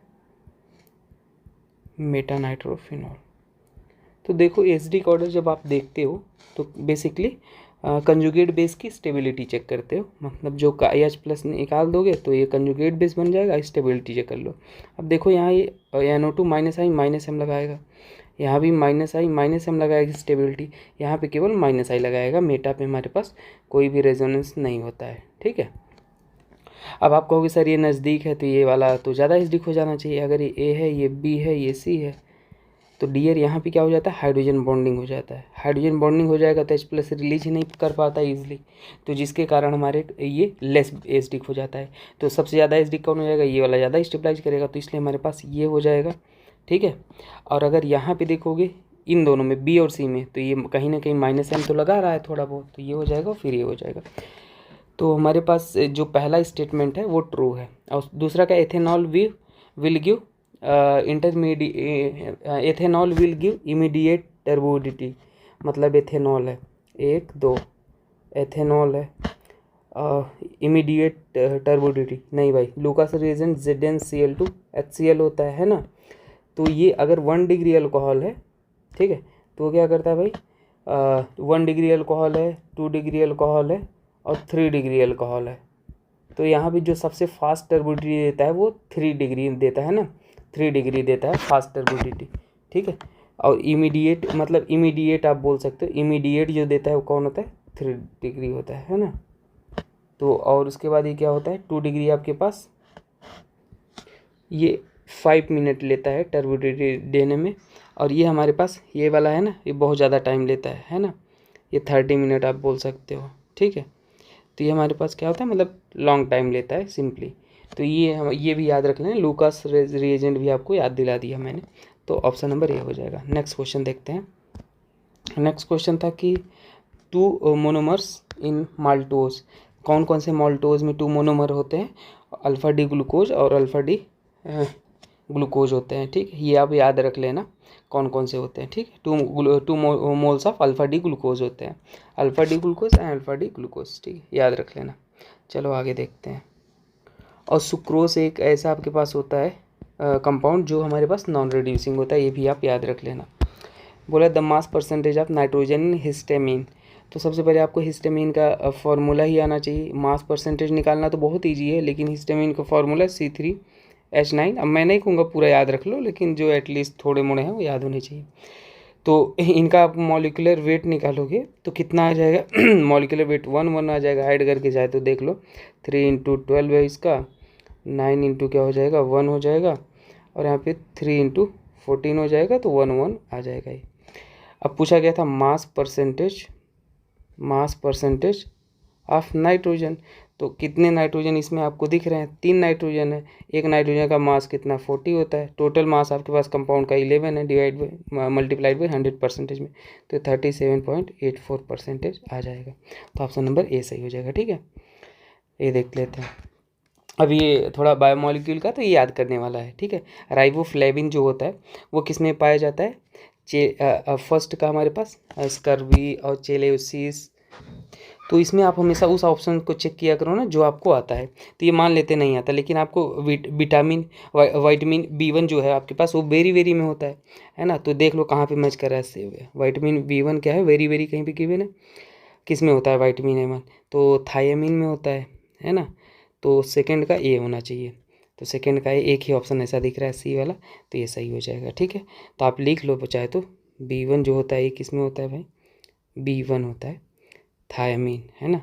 स्पेलिंग में गलत ना कर दूँ, थायमीन क्या लिखा है, थायमीन। ये किस में होता है भाई, वेरी वेरी में होता है, ठीक है। B2 जो होता है राइबोफ्लेविन होता है, राइबोफ्लेविन होता है B2 में। और ये क्या होता है, चेलेहोसिस आप लिख सकते हो। और आपके पास B6 होता है वो पिरिडोक्सिन, है ना। नाम भी इतने उटपटांग होते हैं कि लिया ही नहीं जाता, तो आप देख लो इनको, एक एटलीस्ट एक नज़र देखे रहो, याद होने चाहिए क्योंकि ये आपके पास ज़रूरी है। विटामिन C जो होता है एस्कॉर्बिक, है ना, स्कॉर्बिक एसिड में होता है, इससे स्कर्वी, है ना, स्कर्वी से रिलेटेड है। तो ये पूरा लिख दिया, आप याद रख लेना। चलो आओ देखते हैं। अब ये भी क्वेश्चन देने का मतलब है आपको ये क्वेश्चन करना नहीं था, इस क्वेश्चन में बहुत सारी इन्फॉर्मेशन है जो मुझे आपको देना था।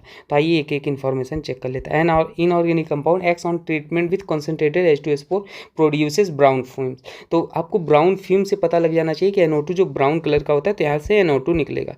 तो NO3 आप ले लो, है ना, H2SO4 ले लो, कॉन्सनट्रेटेड ले लो इसको। इसमें ये बहुत सारी चीज़ें आपको बताएगा, तो ये रिवीजन के पॉइंट ऑफ व्यू से मैं दिया था। ये क्या है, ब्राउन, ठीक है ना, यही ब्राउन फ्यूम्स होता है NO2। आप NCERT में भी गिवन है, और साथ में यहाँ पे क्या है H2O रिलीज होता है, ठीक है। अब देखो ये क्या बोला है, fumes dark brown ring with H2SO4। अब फर्दर रिएक्शन कराई जा रही है किससे, FeSO4 H2SO4, ठीक है, और हमारे पास NO3- बोला है, ये आपके पास कॉन्सेंट्रेटेड है, ठीक है, और ये आपके पास सॉल्यूशन है। तो यहाँ पे आपके पास क्या मिल रहा है, देखिए डार्क ब्राउन ये होता है FeH2O। याद रख लेना है सारे, मैं इसीलिए दिया हूँ ये ना, इसमें बहुत सारे क्वेश्चन बन सकते हैं। तो ये आपके पास क्या हो जाएगा, ये हमारे पास डार्क ब्राउन होता है, डार्क ब्राउन रिंग कलर, है ना, रिंग। उसके बाद फर्दर ये बोला है किसमें ट्रीट किया गया है, Cu2+, आगे क्वेश्चन आप पढ़ लो चाहे तो, और उसके बाद डाइल्यूट HCl, ठीक है ना, और डाइल्यूट ये H2S है, ये ग्रुप रिएजेंट है, कौन सा ग्रुप रिएजेंट है, सेकेंड ग्रुप रिएजेंट है। और ये X जो है आपके पास, ये आपके पास कटायन है, ठीक है, कटायन है। तो ये क्या देगा, ये जो आपके पास देगा CuS देगा, ये भाई बहुत फेमस है, ब्लैक PPT। कलर सबका याद रख लेना, मैं इसीलिए क्वेश्चन लिया था। अब ब्लैक PPT हो गया। फर्दर आपके पास जो यहाँ CuS है, इसको आप कॉन्सेंट्रेटेड HNO3 से पास कराओगे, HNO3 से रिएक्शन कराओगे, तो आपके पास क्या बन जाएगा, CuNO, क्वेश्चन पढ़ लो, CuNO3 ट्वाइस, ये क्या हो जाएगा, सॉल्युबल हो जाएगा, ठीक है। और साथ में इसके निकलेगा NO2 सल्फर और H2O, ठीक है। फर्दर आप इसको एक्सेस के साथ ले ही लिए हो, एक्सेस किसके, NH4OH सॉल्यूशन, NH4OH सॉल्यूशन। तो आपके पास क्या, इसमें और कुछ है ही नहीं भाई, रिएक्शन है, सिंपली इन्फॉर्मेशन है, तो याद होना चाहिए। तो मैं आपको ये रिवीजन करा दी। ये कैसे कलर का होता है, डीप ब्लू कलर का होता है, डीप ब्लू कलर का होता है। तो ये था भाई कहानी, आपके पास यही पूछा था, डीप ब्लू कलर का होता है। और ये आपके पास क्या है, ये जो मिला है सॉल्युबल है, तो यही पूछा था आपसे कौन सा है soluble compound, colour blue colour, ये आपके पास मिल गया सारा कुछ क्वेश्चन में, ऑप्शन नंबर C सही हो जाएगा भाई, ठीक है। तो ये सारा इन्फॉर्मेशन, मैं आपको ये उम्मीद नहीं करता था आप क्वेश्चन को करो, एटलीस्ट आपको इसकी इन्फॉर्मेशन पता होनी चाहिए कुछ कुछ, ठीक है। नेक्स्ट क्वेश्चन देखते हैं। देखो जो लसाइन टेस्ट होता है, ठीक है, लसाइन टेस्ट होता है, वो क्या होता है, तो लसाइन टेस्ट बेसिकली मैं आपको यहाँ पे इन्फॉर्मेशन अब दे ही देता हूँ पूरा, ठीक है। लसाइन टेस्ट जो होता है वो हमारे पास किसके लिए यूज होता है, मैं बता देता हूँ, नाइट्रोजन, सल्फर, फास्फोरस और हाइड्रोजन के लिए यूज होता है, ठीक है। और इसमें ध्यान, और कंपाउंड में जो एलिमेंट प्रेजेंट होते हैं ना इसमें, वो कोवेलेंट से आयनिक में कन्वर्ट किए जाते हैं, ठीक है ना। किसके द्वारा कंफर्म किए जाते हैं, फ्यूजिंग द कंपाउंड, ठीक है। जो आपके पास ये सोडियम एक्सपेरिमेंट करते हो तो वहाँ पे आपको बताया जाता है, ठीक है ना। आप एक सोडियम एक्सट्रैक्ट बनाते हो, सॉल्यूशन बनाते हो, ठीक है। और अगर मैं थोड़ा सा आपको रिएक्शन के बारे में भी समझा दूँ तो देखो होता क्या है, पहला ए ही बताता हूँ, Na कार्बन, नाइट्रोजन लेते हो, है ना, NaCN होता है। फिर आपके पास Na जो होता है सल्फर से रिएक्ट करके हीट करोगे तो Na2S बन जाता है, ठीक है। हैलोजन से अगर रिएक्शन करोगे NaX, पूरा मैं आपको बता देता हूँ, ठीक है, क्योंकि आपको रैंक लाने के लिए सारी चीज़ें पता होनी चाहिए। अच्छा, हैलोजन यहाँ पे केवल क्लोरीन, ब्रोमीन और आयोडीन होता है, ठीक है। अब ये ए वाला हो गया। बी वाले के में क्या है, कॉपर ऑक्साइड है, सेकेंड वाला। इससे कार्बन और हाइड्रोजन डिटेक्ट किए जाते हैं, कार्बन और हाइड्रोजन डिटेक्ट किए जाते हैं। कैसे डिटेक्ट किए जाते हैं भाई, हमारे पास हीट कर दोगे कंपाउंड को, मतलब आपके पास जो कॉपर सेकेंड ऑक्साइड है ना, इसको हीट कर दोगे तो इससे हमारे पास क्या, कार्बन और हाइड्रोजन डिटेक्ट होते हैं। कैसे, फार्मूला क्या होता है, CuO, यहाँ से हमारे पास क्या बन जाता है, Cu2, और आपके पास CO2 होता है, हाइड्रोजन अगर होगा 2 हाइड्रोजन के साथ क्या हो जाएगा, CuO, यहाँ पे कॉपर प्लस H2O निकलता है, ठीक है।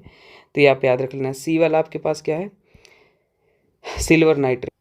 जो हैलाइड होते हैं वो डिटेक्ट किए जाते हैं सिल्वर नाइट्रेट से, detected by silver AgNO3, silver nitrate से डिटेक्ट किए जाते हैं। ये हमारे पास क्या करते हैं, प्रेसिपिटेट फॉर्म करते हैं, कि एज केवल हमारे पास किसके साथ प्रेसिपिटेट नहीं करते, AgF के साथ प्रेसिपिटेट नहीं करते, बाकी सबके साथ प्रेसिपिटेट, जैसे Ag प्लस एक्वस ले लिया यहाँ से, सिल्वर नाइट्रेट के पास है, और हाइलोजन ले लिए, ठीक है, एक्वस। तो ये क्या बनाते हैं भाई, AgX आपके पास बनाते हैं सॉलिड, और ये PPT फॉर्म करते हैं, एक्सेप्ट क्या, AgF हमारे पास प्रेसिपिटेट नहीं करता है, ठीक है, एक्सेप्ट। तो ये चीज़ें आप भी याद रख लेना इन्फॉर्मेशन। लास्ट है डी वाला, तो ये सारी चीज़ें आपका रिवाइज हो जाएगा, क्योंकि ये मैक्सिमम ज़्यादा मैंने नहीं पढ़ा है, तो इसलिए मैं इसमें कवर करना चाहता हूँ, ठीक है। डी वाला है, the sodium fusion extract give black precipitate with acetic acid and lead acetate. तो देखो आपके पास Na2, और लेड एसीटेट CH3COO, आपके पास क्या है, Pb ट्वाइस, ठीक है। ये क्या हो जाएगा, PbS, ये ब्लैक PPT देगा, और यहाँ साथ में 2CH3COO ये हमारे पास रिलीज हो जाएगा।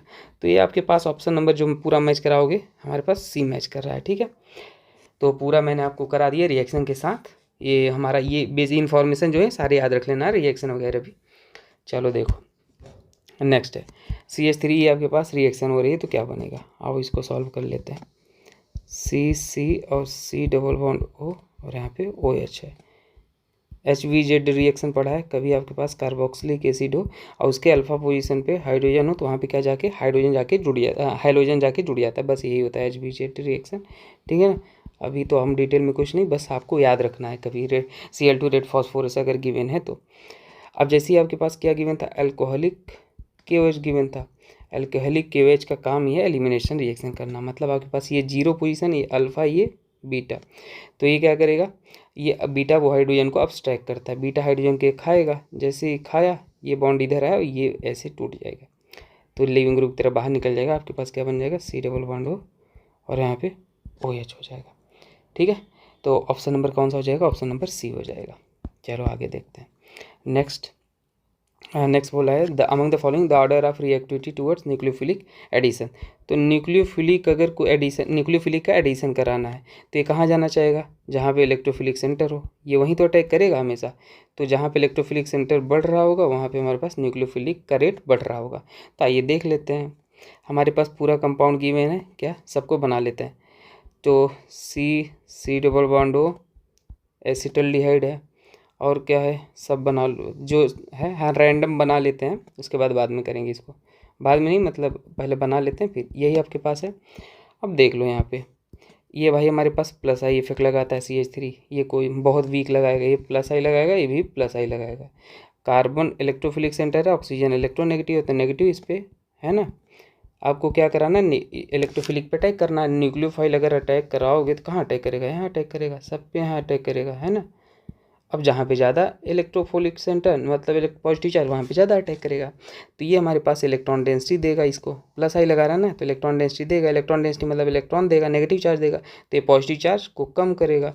अब यहाँ पे देखो ये तो कोई नहीं दे रहा भाई, बहुत वीक देंगे रे, बहुत हल्का दे रहे हैं, है ना, तो ये कम घटाएंगे, ये देगा भाई इलेक्ट्रॉन, इधर से भी देगा इलेक्ट्रॉन, तो इसके इलेक्ट्रोफिलिक सेंटर को भाई बहुत घटा रहे हैं। तो सब ज़्यादा रेट कहाँ दिख रहा है आपको, सब ज़्यादा रेट ये वाले में दिख रहा है, फॉर्मल्डिहाइड में। तो बी कहीं है ऑप्शन में, एक ही ऑप्शन है फॉर्मल्डिहाइड का, बी आप लगा के आंसर आगे बढ़ चलो। तो अगर पूरा A B C तो B हो जाएगा, फिर A हो जाएगा, फिर C हो जाएगा, इसके अकॉर्डिंग जो मैंने यहाँ पे बनाया है। ठीक है, चलो आगे देखते हैं। Iodoform can be prepared from all except. तो आइडोफॉर्म रिएक्शन क्या होता है भाई, पहले ये समझ लो, ठीक है ना, सिंपल सी बात है। अगर आपको कभी ऐसा दिख जाए, ठीक है, तो वो हमेशा आइडोफॉर्म रिएक्शन देगा। मेथाइल ग्रुप होना चाहिए, एल्डिहाइड कीटोन में मेथाइल ग्रुप। अल्कोहल अगर आपके पास कभी 1 डिग्री अल्कोहल है और 2 डिग्री अल्कोहल है तो, और आपके पास कंडीशन क्या होना चाहिए, मान लो आपके पास ये है, मान लो 2 डिग्री अल्कोहल है तो इसको ऑक्सीडाइज करोगे, मिथाइल ग्रुप होगा तो ये ऑक्सीडाइज करोगे क्या बन जाएगा, बन गया ना, मिथाइल ग्रुप आ गया, तो ये भी देगा। 2 डिग्री अल्कोहल ये आपके पास हो गया। 1 डिग्री अल्कोहल जैसे मान लो ये आपके पास ये है तो इसको ऑक्सीडाइज करके क्या बनाओगे, ये हमारे पास क्या C डबल बॉन्ड एल्डिहाइड बन जाएगा CHO, तो इसके पास भी है तो ये देखो बन गया ना, ये CH3 ग्रुप, ये भी CH3 ग्रुप, तो ऐसा बन रहा है। तो हमारे पास वो क्या होते हैं, आइडोफॉर्म टेस्ट देते हैं, आइडोफॉर्म टेस्ट LOPPT आपको मिलता है।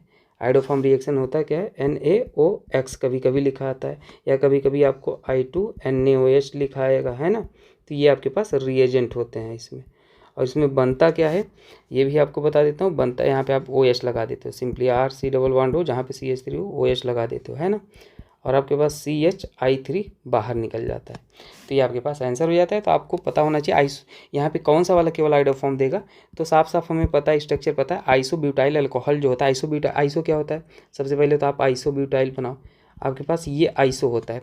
अब ब्यूटाइल अल्कोहल था, आपको आइसोब्यूटाइल अल्कोहल था, तो ये आप ऐसे यहाँ पे ये आइसोब्यूटाइल अल्कोहल बना सकते हो, ठीक है, ये बन गया। अब फर्दर अगर इसे आप वो करोगे क्या, तो ये हमारे पास आइडोफॉर्म नहीं देगा, क्योंकि अगर आप इसको ऑक्सीडाइज भी करते हो 1 डिग्री को, देखो अगर यहाँ पे एक्सेप्ट पूछा ना बाकी मतलब कौन सा नहीं दे, तो ये देखो ये मिथाइल ग्रुप हो ही नहीं रहा है, तो ये हमारे पास केवल ये आइसोब्यूटाइल वाला जो है आइसोब्यूटाइल, ये हमारे पास आइडोफॉर्म टेस्ट नहीं देगा, आइसोब्यूटाइल अल्कोहल।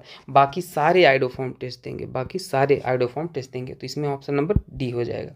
ठीक है, आइडोफॉर्म देंगे ये, आप स्ट्रक्चर बना के आप देख लो चाहे तो। ठीक है, चलो आगे बढ़ते हैं। Next, Cannizzaro reaction is not given. भाई देखो कैनिजारो रिएक्शन होता क्या है, सबसे पहले ये समझ लो। कैनिजारो रिएक्शन, देखो आपके पास ऐसा कार्बोनिल कंपाउंड होना चाहिए, है ना, ऐसा कार्बोनिल कंपाउंड होना चाहिए जिसके पास कोई भी अल्फा हाइड्रोजन ना हो, carbonyl compound containing no alpha hydrogen, और आपके पास सामने जो कॉन्सेंट्रेटेड बेस होना चाहिए, कॉन्सेंट्रेटेड बेस, तो वो रिएक्शन हमारे पास क्या होता है, कैनिजारो रिएक्शन देता है। अब देख लो यहाँ पे कहाँ पे अल्फा हाइड्रोजन आपको दिख रहा है, देखो इसमें मैं क्या बोला, कैनिजारो रिएक्शन नॉट गिवन। भाई ये कैनिजारो देगा कि नहीं देगा, स्ट्रक्चर बना के देखो, तो यहाँ पे क्या बना है, ये भाई ये एल्डिहाइड है और यहाँ पे इसके अल्फा हाइड्रोजन नहीं है, अल्फा हाइड्रोजन नहीं तो होता है कार्बोनिल के बगल वाला, कोई हाइड्रोजन ही नहीं, ये देगा, ये अल्फा ये देगा आपको कैनिजारो रिएक्शन। तो यहाँ पर भी ये भी देगा, क्योंकि यहाँ पे आपको क्या दिख रहा है, कोई अल्फा हाइड्रोजन नहीं दिख रहा है। अरे भाई आप बना लो इसे, तो यहाँ पे आपके पास क्या है, यही तो है, कहाँ पे अल्फा हाइड्रोजन दिख रहा है, यहाँ पे कहीं दिख रहे हैं, कोई हाइड्रोजन नहीं है। यहाँ पे देखो अल्फा हाइड्रोजन दिख रहे हैं आपको, सी और CH जो है, और ये CH3, ये तो एल्डोल देगा, ये आपके पास 3 अल्फा हाइड्रोजन है, 3 तो ये आपके पास नहीं देगा और ये भी आपके पास देगा, है ना, तो ऑप्शन नंबर सी हो जाएगा, सी करेक्ट हो जाएगा। ठीक है, तो याद रख लेना। और आपके पास प्रोडक्ट क्या बनता है, एक रिड्यूस प्रोडक्ट बनता है, एक ऑक्सीडाइज, रिड्यूस वाला अल्कोहल होता है, ऑक्सीडाइज वाला एसिड होता है। ठीक है, तो ये चीज़ें आप याद रख लेना। चलो नेक्स्ट क्वेश्चन देखते हैं। The major product C in the following mention reaction. ठीक है, मेजर प्रोडक्ट आपको बताना है। अब कहोगे तो ये इसका प्रोडक्ट भी एक बना के आपको बता दूं, है ना, नहीं तो आप कहोगे कि सर आपने ये तो मैकेनिज्म समझाया नहीं इसका। चलो देख लेते हैं। जैसे मान लो हमने बेस ले लिया, कॉन्सेंट्रेटेड बेस ले लिया NaOH, तो यहाँ पे OH है, आप इसको ले लो, यहाँ पे अटैक कराओ, ये ऐसे टूटेगा, तो ये आपके पास O नेगेटिव आएगा, यहाँ पे क्या हो जाएगा, ये H है, आपके पास OH आ गया।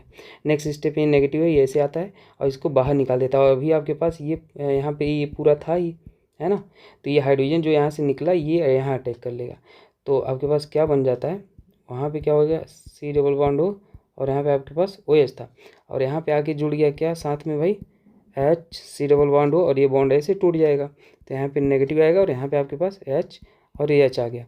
अब फर्दर ये नेगेटिव जो है ये इससे H ले लेता है, तो यहाँ पे क्या बन जाएगा आपके पास HOH, और यहाँ पे क्या हो जाएगा H और H, ये बन गया। और वहाँ पे जो आपके पास वो नेगेटिव ले लिया, तो C डबल बॉन्ड O और यहाँ पे O नेगेटिव, और अब मान लो जो सॉल्ट लियो यहाँ पे Na+ आ जाता है, और इसी को आप कभी कभी एसिड लिख देते हो, है ना, सॉल्ट फॉर्म में या एसिड फॉर्म में ये लिख सकते हो। तो ये प्रोडक्ट बनता है, एक अल्कोहल और एक ऑक्सीडाइज प्रोडक्ट। ठीक है, याद रख लेना, मैकेनिज्म ये आपको बता दिया। मैं ये चाह रहा था आपका कुछ छूटे ना, बस इसलिए बताया। तो C आपके पास ये है। नेक्स्ट क्वेश्चन Br है, अल्कोहलिक KOH है, अल्कोहलिक KOH हीट के साथ एलिमिनेशन मतलब आपको आइडिया है कि ये आपके पास 0 A अल्फ़ा, ये बीटा हाइड्रोजन को हमेशा खाएगा बेस, तो ये हाइड्रोजन लिया, ये ऐसे टूटेगा और ये बाहर निकल जाएगा, तो आपके पास क्या आ जाएगा, ये बाहर जाएगा। पहला प्रोडक्ट आपको क्या गिवन था, HBr गिवन था। नेक्स्ट स्टेप में HBr गिवन है, हीटिंग है तो एलिमिनेशन आप सोचा करो। HBr गिवन है तो 2 तरीके से टूटेगा बॉन्ड, एक ऐसे एक ऐसे, लेकिन यहाँ भी जो कार्बोकटायन बनेगा वो 2 डिग्री है, यहाँ पे जो कार्बोकटायन बनेगा वो 1 डिग्री। तो स्टेबल जहाँ पे कार्बोकटायन है वहाँ पे आप Br को जोड़ लो, तो Br को हमने वहाँ पे जोड़ लिया। ठीक है, अब नेक्स्ट स्टेप में आपको देखो इंटरेस्टिंग चीज़, एक्वस KOH गिवन है, अल्कोहलिक नहीं एक्वस KOH, तो एक्वस गिवन है, तो यहाँ पे सब्सटीट्यूशन रिएक्शन करा देना, तो मतलब आप ब्रोमीन को हटा के आपको यहाँ पे सीधे OH जोड़ दो, तो अल्कोहल बनेगा। प्रोपेन टू ऑल, इसको क्या बोलेंगे, प्रोपेन, है ना, 1 2 3 प्रोपेन टू ऑल, तो ऑप्शन नंबर क्या हो जाएगा, B सही हो जाएगा। चलो नेक्स्ट देखते हैं। नेक्स्ट क्वेश्चन आपके पास है ये वाला कैसे आप सॉल्व करोगे, आओ जल्दी से देख लेते हैं इसको भी। क्या गिवन है, CCCI गिवन है, और यहाँ पे NaCN गिवन है, यहाँ पे SN2 रिएक्शन ये ऐसे टूटेगा और यहाँ पे जाके जुड़ जाएगा, है ना, CCC, और यहाँ पे क्या हो जाएगा CN। अब यहाँ पे अगर कभी आपको OH- मतलब पार्शियल हाइड्रोलिसिस कराना है, याद रख लो ये चीज़, याद रख लो, पार्शियल हाइड्रोलिसिस ठीक है ना, HCl भी लिखा आता है, पार्शियल हाइड्रोलिसिस। तो आपके पास ये वाला साइनाइड किस में, अमाइड में कन्वर्ट होगा, हमेशा ये बात याद रख लेना, ठीक है। ये अमाइड में, अगर कंप्लीट हाइड्रोलिसिस होता, कंप्लीट हाइड्रोलिसिस करते तो ये क्या होता है, एसिड में कन्वर्ट होता। कंप्लीट हाइड्रोलिसिस अगर करते तो हमारे पास C और ये एसिड में कन्वर्ट होता है, ठीक है। ये बात याद रख लो, मैंने बता दिया। नेक्स्ट स्टेप में आपके पास NaOH और क्या है, Br2 है। तो ये किस में कन्वर्ट, अमाइड को पूरा अमाइन में चेंज कर देता है, C और ये किस में चेंज कर देगा, अमाइन में, ठीक है ना। ये प्रोपाइल अमाइन है, ये प्रोपाइल अमाइन है। तो ये चीज़ें आप याद रख लेना, ऑप्शन नंबर ए सही हो जाएगा। चलो आगे बढ़ते हैं। नेक्स्ट क्वेश्चन है कि choose the correct sequence of the reason conversion 1,4 nitrotoluene. हाँ पहले स्ट्रक्चर ही बना लो आप, क्या बोला है, 1,4 नाइट्रोटोल्यून। आपके पास ये टोल्यून है और यहाँ पे क्या है, NO2 है। तो यहाँ पे ये आपको किस में कन्वर्ट करना है, इसको 2 ब्रोमोटोल्यून में कन्वर्ट करना है। मतलब पहले प्रोडक्ट बना ले, कहाँ से कहाँ जाना है ना, इससे आइडिया लग जाएगा। 2 ब्रोमोटोल्यून। चलो स्टार्ट करते हैं अपने पास। पहले स्टेप में आप एक काम करो, हम क्या करते हैं, Br2 ले लेते हैं ना। Br2 ले लेंगे तो यहाँ से इलेक्ट्रोफाइल Br+ मिलेगा, और ये तो रिएक्शन किया था पीछे, तो ये इलेक्ट्रॉन डोनेटिंग ग्रुप है और ये इलेक्ट्रॉन विड्रॉइंग, तो हम इलेक्ट्रॉन डोनेटिंग ग्रुप को प्रायोरिटी देते हैं। ऑर्थो पोजीशन पे हम आने वाले इलेक्ट्रोफाइल को जोड़ लेंगे। तो हमने क्या किया, यहाँ पे हमने Br को जोड़ लिया और यहाँ पे हमारे पास ऐसे ही NO2 रहेगा। अच्छा क्वेश्चन किया भी है शायद, SN है और आप HCl ले लो। ये हमारे पास NO2 को NH2 में चेंज कर देता है। तो आपके पास सिंपली सारे रिएजेंट का वर्क याद रख लेना, अच्छा क्वेश्चन है ना। NH2 बार बार यूज होते रहते हैं घुमा फिरा के। अब ये आपके पास क्या है, नेक्स्ट स्टेप में NaNO2 HCl ले लो, डाइजोनियम बना देगा इसको। डाइजोनियम बना देगा तो मतलब क्या हो जाएगा, यहाँ पे आपके पास ये और ये क्या है Br, और यहाँ आपके पास क्या हो जाएगा N2 और ये Cl-। जैसे ये बनेगा आप यहाँ पे H3PO2 एसिड ले लोगे तो ये इसको फिर से हटा के रिड्यूस कर देता है। तो हटा के आपके पास क्या बन जाएगा, हटाने का काम करता है आपके पास डाइजोनियम को, तो ये आपके पास बन जाएगा। तो ऑप्शन नंबर कौन सा मैच करेगा, C मैच कर जाएगा, ठीक है। तो ये रिएक्शन याद रख लेना, ऊपर हमने किया था तो याद था। अब इसको सॉल्व कर लेते हैं। देखो यहाँ पे प्रोडक्ट बनाना है आपको, Cl है, ठीक है। पहले स्टेप में KCN गिवन है, ठीक है, KCN फर्स्ट स्टेप में। तो सीधे सीधे भाई SN2 रिएक्शन, सब्स्टिट्यूशन रिएक्शन, यहाँ पे स्टीरियो का तो खेला ही नहीं, तो CN को जोड़ दिया, ये यहाँ पे अटैक किया और इसको बाहर निकाल दिया, ठीक है। नेक्स्ट स्टेप में आपको वही hydrolysis, complete hydrolysis by H2 HCl और हीट करके, तो साइनाइड को किस में चेंज कर देगा, एसिड में सिंपली। तो यहाँ पे चेंज कर देगा भाई, एसिड में चेंज कर देगा। अब आपके पास HVZ रिएक्शन भी हो रही है। बहुत ये सारे रिएजेंट मैंने ऐसे लिए हैं ना, क्वेश्चन सेलेक्ट किए हैं कि आपका पूरा याद हो जाए। ये तो इसके हमारे कार्बोक्सिलिक एसिड के अल्फ़ा वाले कार्बन पे हमारे पास अल्फ़ा यही है, Br जुड़िएगा, हेलोजन आके जुड़ जाता है HVZ रिएक्शन। तो आपके पास यहाँ पे Br हो जाएगा, बाकी आपके पास जो जैसे था वैसे ही रहने दो, है ना। ये ऐसे कार्बोक्सिलिक एसिड। नेक्स्ट यही तो पूछा था अब क्या बनाना है ना, और कुछ जगह हो तो बना दें इसमें, पर ये आंसर हो गया, ऑप्शन नंबर B सही हो जाएगा, ठीक है। तो अच्छा क्वेश्चन था, याद रख लेना, ठीक है। चलो आगे देखते हैं।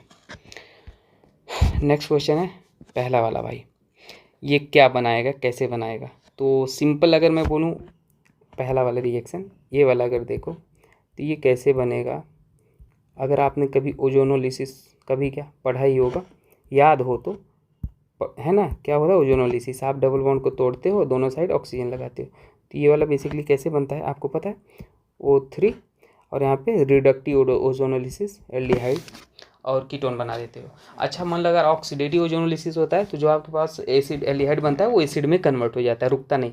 ये रिडक्टिव है, रिडक्टिव ओजोनोलिसिस ने ऑक्सीडेटिव जैसे कि MnO4 ले लो, H2O2 ले लो, तो वहाँ पे आपके पास, तो यहाँ आपके पास क्या बन जाएगा, ये तो सिंपल था, 2 मॉलिक्यूल 2 बार बन जाएंगे, तो ये बना दिया।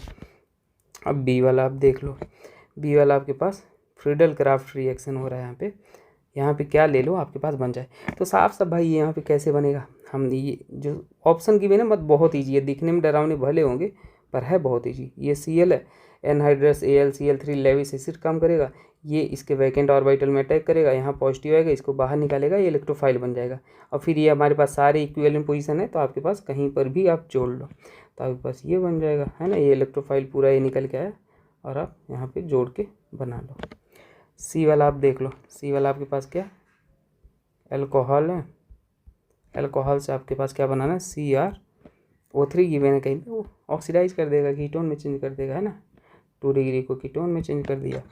और एक बच गया तो उसको आप लिख ही सकते हो। KMnO4 गिवन होगा तो एसिड में चेंज कर देगा। एक क्वेश्चन मैंने लिया था, कुछ भी गिवन है, अगर KMnO4 है ना, KMnO4 है और यहाँ पे क्या है KOH हीट है, तो आप क्या कर लोगे भाई, सीधे सीधे आप यहाँ पे सॉल्ट बना लो। KOH है तो C double bond O K बन जाएगा।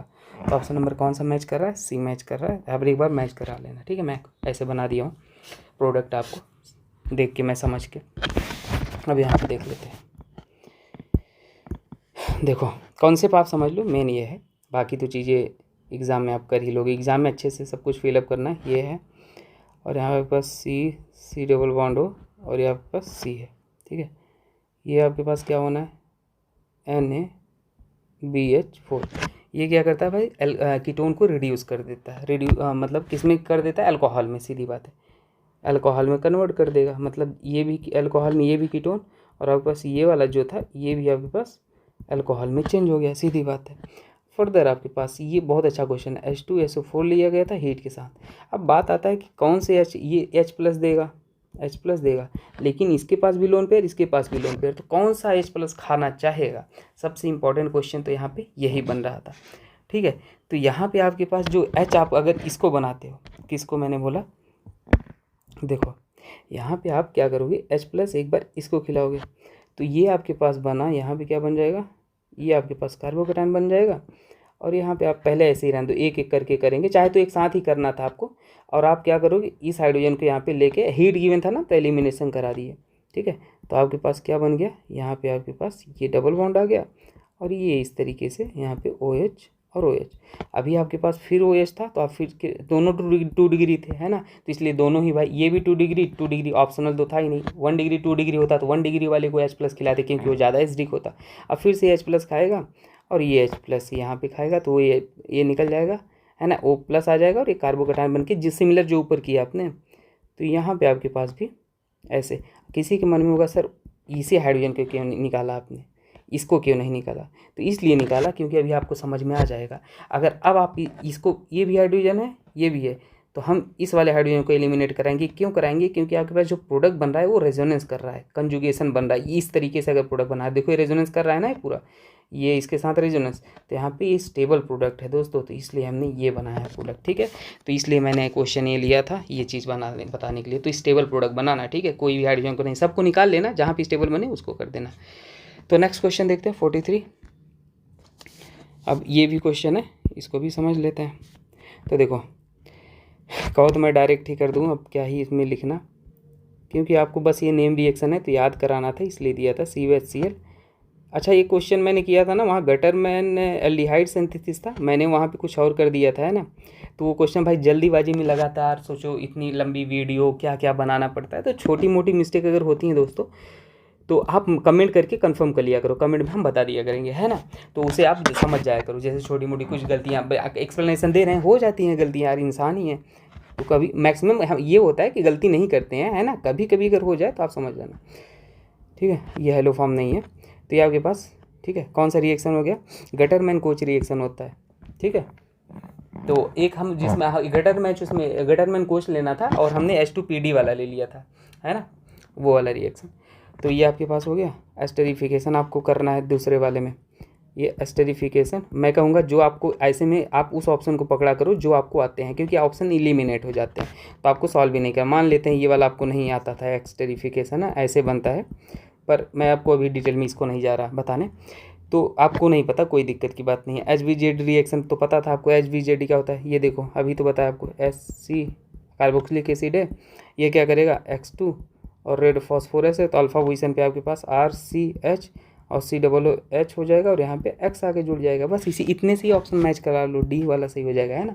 तो जो आता है भाई वो आप कर लो, ठीक है। ये देख लेना आप, पहला वाला मैच कर लोगे ना, गटरमैन, ठीक है। दूसरा वाला क्या हो जाएगा, हमारे बी का हेलो फॉर्म साफ साफ दिख रहा है, CH3 है ना। अभी तो एक्सप्लेनेशन तो इनका सबका दे दिया था आपको, और ये इसमें और ये वाला इसमें, ठीक है। चलो आगे देख लेते हैं। Which of the following is a nucleotide. अच्छा, न्यूक्लियोटाइड क्या होता है, अब मैं सबके बारे में दे देता हूँ, क्या पता आपको आज न्यूक्लियोटाइड पूछा, कल यूरिडीन आपसे पूछ ले। तो यूरिडीन जो होता है वो क्या होता है भाई, न्यूक्लियोसाइड होता है, न्यूक्लियोसाइड होता है, ठीक है। जो एडिनाइलिक होता है, एडिनाइलिक एसिड होता है, वो क्या होता है भाई, न्यूक्लियोटाइड होता है, न्यूक्लियोटाइड होता है, ठीक है। और जो ग्वानीन होता है ये बेस होता है, नाम ही ग्वानीन, नाइट्रोजीनियस बेस होता है, नाइट्रोजीनियस बेस, ठीक है। जल्दी से मैं लिख रहा हूँ। और ग्वानोसाइन जो होता है, ग्वानोसाइन न्यूक्लियोसाइड होता है, न्यूक्लियोसाइड होता है। तो याद रख लो, ये ऑप्शन नंबर बी सही हो जाएगा, ठीक है। चलो आगे देखते हैं। The compound that is not undergo Friedel craft reaction, ये अच्छा क्वेश्चन है। फ्रीडल क्राफ्ट रिएक्शन कौन नहीं जाएगा? तो देखो सबसे पहले एनिलीन है आपके पास, but give positive carbylamine test, carbylamine test भी देगा, ठीक है। तो ये हमारे पास देखो, ये पिरिडीन है, पहले सब बना लो। ये एन आपके पास क्या है, ये एच है, और आपके पास एन क्या है, ट्राई है ना, ट्राई इथाइल है, तो ट्राई इथाइल ऐसे बनेगा, बना लो। तो भाई अगर इसमें आप देखोगे तो ये हमारे पास कैसा है, ये हमारे पास प्राइमरी अमाइंस जो हैं, ये वाले हमारे पास क्या है, ठीक है। ये हमारे पास प्राइमरी अमाइन नहीं है, 2 डिग्री अमाइन है, 2 डिग्री अमाइन है। हमारे पास जो कार्बाइल अमाइन होता है वही टेस्ट देता है, 1 डिग्री अमाइन होता है वही कार्बाइल अमाइन टेस्ट देता है। एक आध क्वेश्चन में शायद ये करा है मैंने, कार्बाइल अमाइन टेस्ट आपको देता है, ये 2 डिग्री है तो ये हमारे पास टेस्ट नहीं देंगे। और जो आपके पास ये है एनिलीन है भाई, ये बहुत ही स्ट्रॉन्ग इलेक्ट्रॉन डोनेटिंग ग्रुप है, और आप जब ये इसका रिएक्शन कराओगे फ्रीडल क्राफ्ट तो एसिड बेस रिएक्शन पहले हो जाती है। तो याद रख लेना, एनिलीन के केस में हमारे पास फ्रीडल क्राफ्ट नहीं देता है, फ्रीडल क्राफ्ट एल्काइलेशन रिएक्शन नहीं देता है। तो ऑप्शन नंबर ए सही हो जाएगा, और 1 degree amine carbylamine test reaction देता है, ठीक है। चलो आगे देखते हैं। एरोमेटिसिटी का ट्रिक तो आपको मैंने सिखा दिया है, तुरंत आप इसको solve. Consider following the number of compound which species obey Huckel's rule. तो एरोमेटिसिटी का ट्रिक क्या बताए, पाई इलेक्ट्रॉन डिवाइड बाई 4 कर दो, अगर कम्प्लीटली डिवाइड हो जाता है तो एंटी एरोमेटिक, डिवाइड नहीं होता है तो एरोमेटिक, और एक भी sp3 कार्बन दिख जाए तो नॉन एरोमेटिक। बस ये अपना ट्रिक था। और अगर आपको डाउट है तो एरोमेटिसिटी 15 मिनट का वीडियो देख लेना, सारे जे एडवांस तक के प्रॉब्लम सॉल्व हो जाएंगे। तो यहाँ पे पहला वाला ये देखो, एरोमेटिक है, साफ साफ दिख रहा है। ये भी एरोमेटिक है, यहाँ लोन पेयर है, नेगेटिव कंसीडर करना, भले इसमें कुछ दिख रहे हैं ना, लोन पेयर और नेगेटिव मतलब वो एक ही बात है। ये भी एरोमेटिक है, ये एंटी एरोमेटिक है, निकाल पाओगे आप। और ये आपके पास एंटी एरोमेटिक है, ठीक है। ये आपके पास एरोमेटिक है, चाहे तो कर लो भाई, यहाँ पे करके भी बता दूँ। देखो कितने पाई इलेक्ट्रॉन है, 2 डिवाइड बाई 4, तो ये क्या होगा 1/2, ये क्या आ जाएगा एरोमेटिक, ठीक है। आप करके देख लो, ये भी आपके पास एरोमेटिक ही, ये तो मैंने एक्सेप्शन वाला बताया था, नॉन प्लेनर है, ठीक है। तो ऑप्शन नंबर आपके पास 4 हो जाएंगे जो एरोमेटिक है, ठीक है। चलो आप देखते हैं। हकल रूल मतलब ही होता है एरोमेटिक, कन्फ्यूज मत होना। नेक्स्ट देखते हैं, the IUPAC name of the following compound. IUPAC name आपको करना है, कैसे कर लोगे भाई, यहीं पे कर लेते हैं। नंबरिंग किधर से करोगे, जिधर से आपके पास मेन प्रायोरिटी होगा, है ना, 1 2 3 और 4 5 6, इधर से 2 पे आता रहा था ब्रांचिंग, इधर 1 से, तो लोवेस्ट लोकेन रूल क्या कहता है, जिधर से लोवेस्ट नंबर हो। तो हो गया, तो ये हमारे पास 1 ब्रोमो और क्या हो जाएगा 5 क्लोरो है। अल्फ़ाबेटिकल ऑर्डर देखना, तो 1 ब्रोमो 5 क्लोरो और 4 पे मिथाइल है, तो मिथाइल, और हेक्स 6 कार्बन है पेरेंचर में, हेक्स, और 3 पे OH है, ऑल। तो ऑप्शन नंबर आपके पास ए सही हो जाएगा। नेक्स्ट देख लेते हैं। तो हमारे पास जो ये कुछ हमारे प्रैक्टिकल ऑर्गेनिक केमिस्ट्री का क्वेश्चन है, तो ये भी कभी कभी आपसे पूछ सकते हैं। तो जो ग्लिसरॉल होता है फ्रॉम स्पेंट लाई, ठीक है, वो डिस्टिलेशन अंडर रिड्यूस प्रेशर होता है, उससे रिलेटेड। क्लोरोफॉर्म एनिलीन जो होता है वो हमारे पास डिस्टिलेशन होते हैं, इनका होता है बॉइलिंग पॉइंट में डिफरेंस होना चाहिए, डेंसिटी में होना चाहिए। तो मैं अभी क्लियर कहूँगा, इसको याद रख लो, सीधी सी बात है। और सी का हमारे पास सेकेंड होता है, और ये आपके पास एनिलीन वाटर स्टीम डिस्टिलेशन होता है, ठीक है। ऑप्शन नंबर ए सही हो जाएगा। Among the following compound, the one that is most reactive towards electrophilic nitration. तो भाई जो इलेक्ट्रॉन डोनेटिंग ग्रुप होगा उसका इलेक्ट्रोफिलिक सब्सटीट्यूशन रिएक्शन का रेट फास्ट होगा। बेंजोइक एसिड बना लो पहले सब, बेंजीन बना लो, है ना, और क्या है, नाइट्रोबेंजीन बना लो, NO2, और एक रैंडम मैंने बना लिया जो दिखा, कार्बोक्सिलिक एसिड। देख लो जहाँ पे इलेक्ट्रॉन डोनेटिंग ग्रुप दिख रहे हैं, तो इलेक्ट्रॉन डोनेटिंग ग्रुप आपको कहीं पे दिख रहे हैं। टॉलिन तो मैंने बनाया नहीं, बेंजोइक एसिड तो बना लिया था, इसको टॉलिन रहने दो। तो ये आपके पास इलेक्ट्रॉन डोनेटिंग ग्रुप है, तो इसका रेट सबसे ज़्यादा हो जाएगा, ABCD। तो सबसे ज़्यादा रेट कहाँ पे आपको दिख रहा है, ए में दिख रहा है, टॉलिन में। तो ऑप्शन नंबर कौन सा हो जाएगा, कि बाकी ये तो -I और -M लगा रहे हैं, है ना, -I, ये तो कुछ नहीं लगा रहा है, इलेक्ट्रॉन डोनेटिंग तो रेट बढ़ाएगा। नेक्स्ट लास्ट 2 ब्यूटीन सोर्स ज्योमेट्रिकल आइसोमेरिज्म ड्यू टू, भाई ज्योमेट्रिकल आइसोमेरिज्म रेस्ट्रिक्टेड रोटेशन के कारण होता है। मतलब कंडीशन बता देता हूँ GI का, अगर A है, B है, C है और D है, तो A should not equal to B, C should not equal to D। बाकी बहुत होते हैं एलिन सिस्टम में, अल्काइन सिस्टम में, साइक्लोएल्केन, साइक्लोएल्कीन, साइक्लोब्यूटी, मतलब साइक्लोएल्कीन है ना, बहुत सारे सिस्टम में बताया जाता है। यहाँ पे पूछा है तो यहाँ पे रोटेशन रेस्ट्रिक्टेड होता है, इसी कारण हमारे पास GI होता है। तो ऐसा कंडीशन दिखे तो GI है, तो ऑप्शन नंबर A हो जाता है। बाकी आप अगर डिटेल में जानना है 30-40 मिनट का वीडियो GI का देख लेना, ऑप्टिकल के देख लेना, सारे क्वेश्चन सॉल्व हो जाएंगे, ठीक है।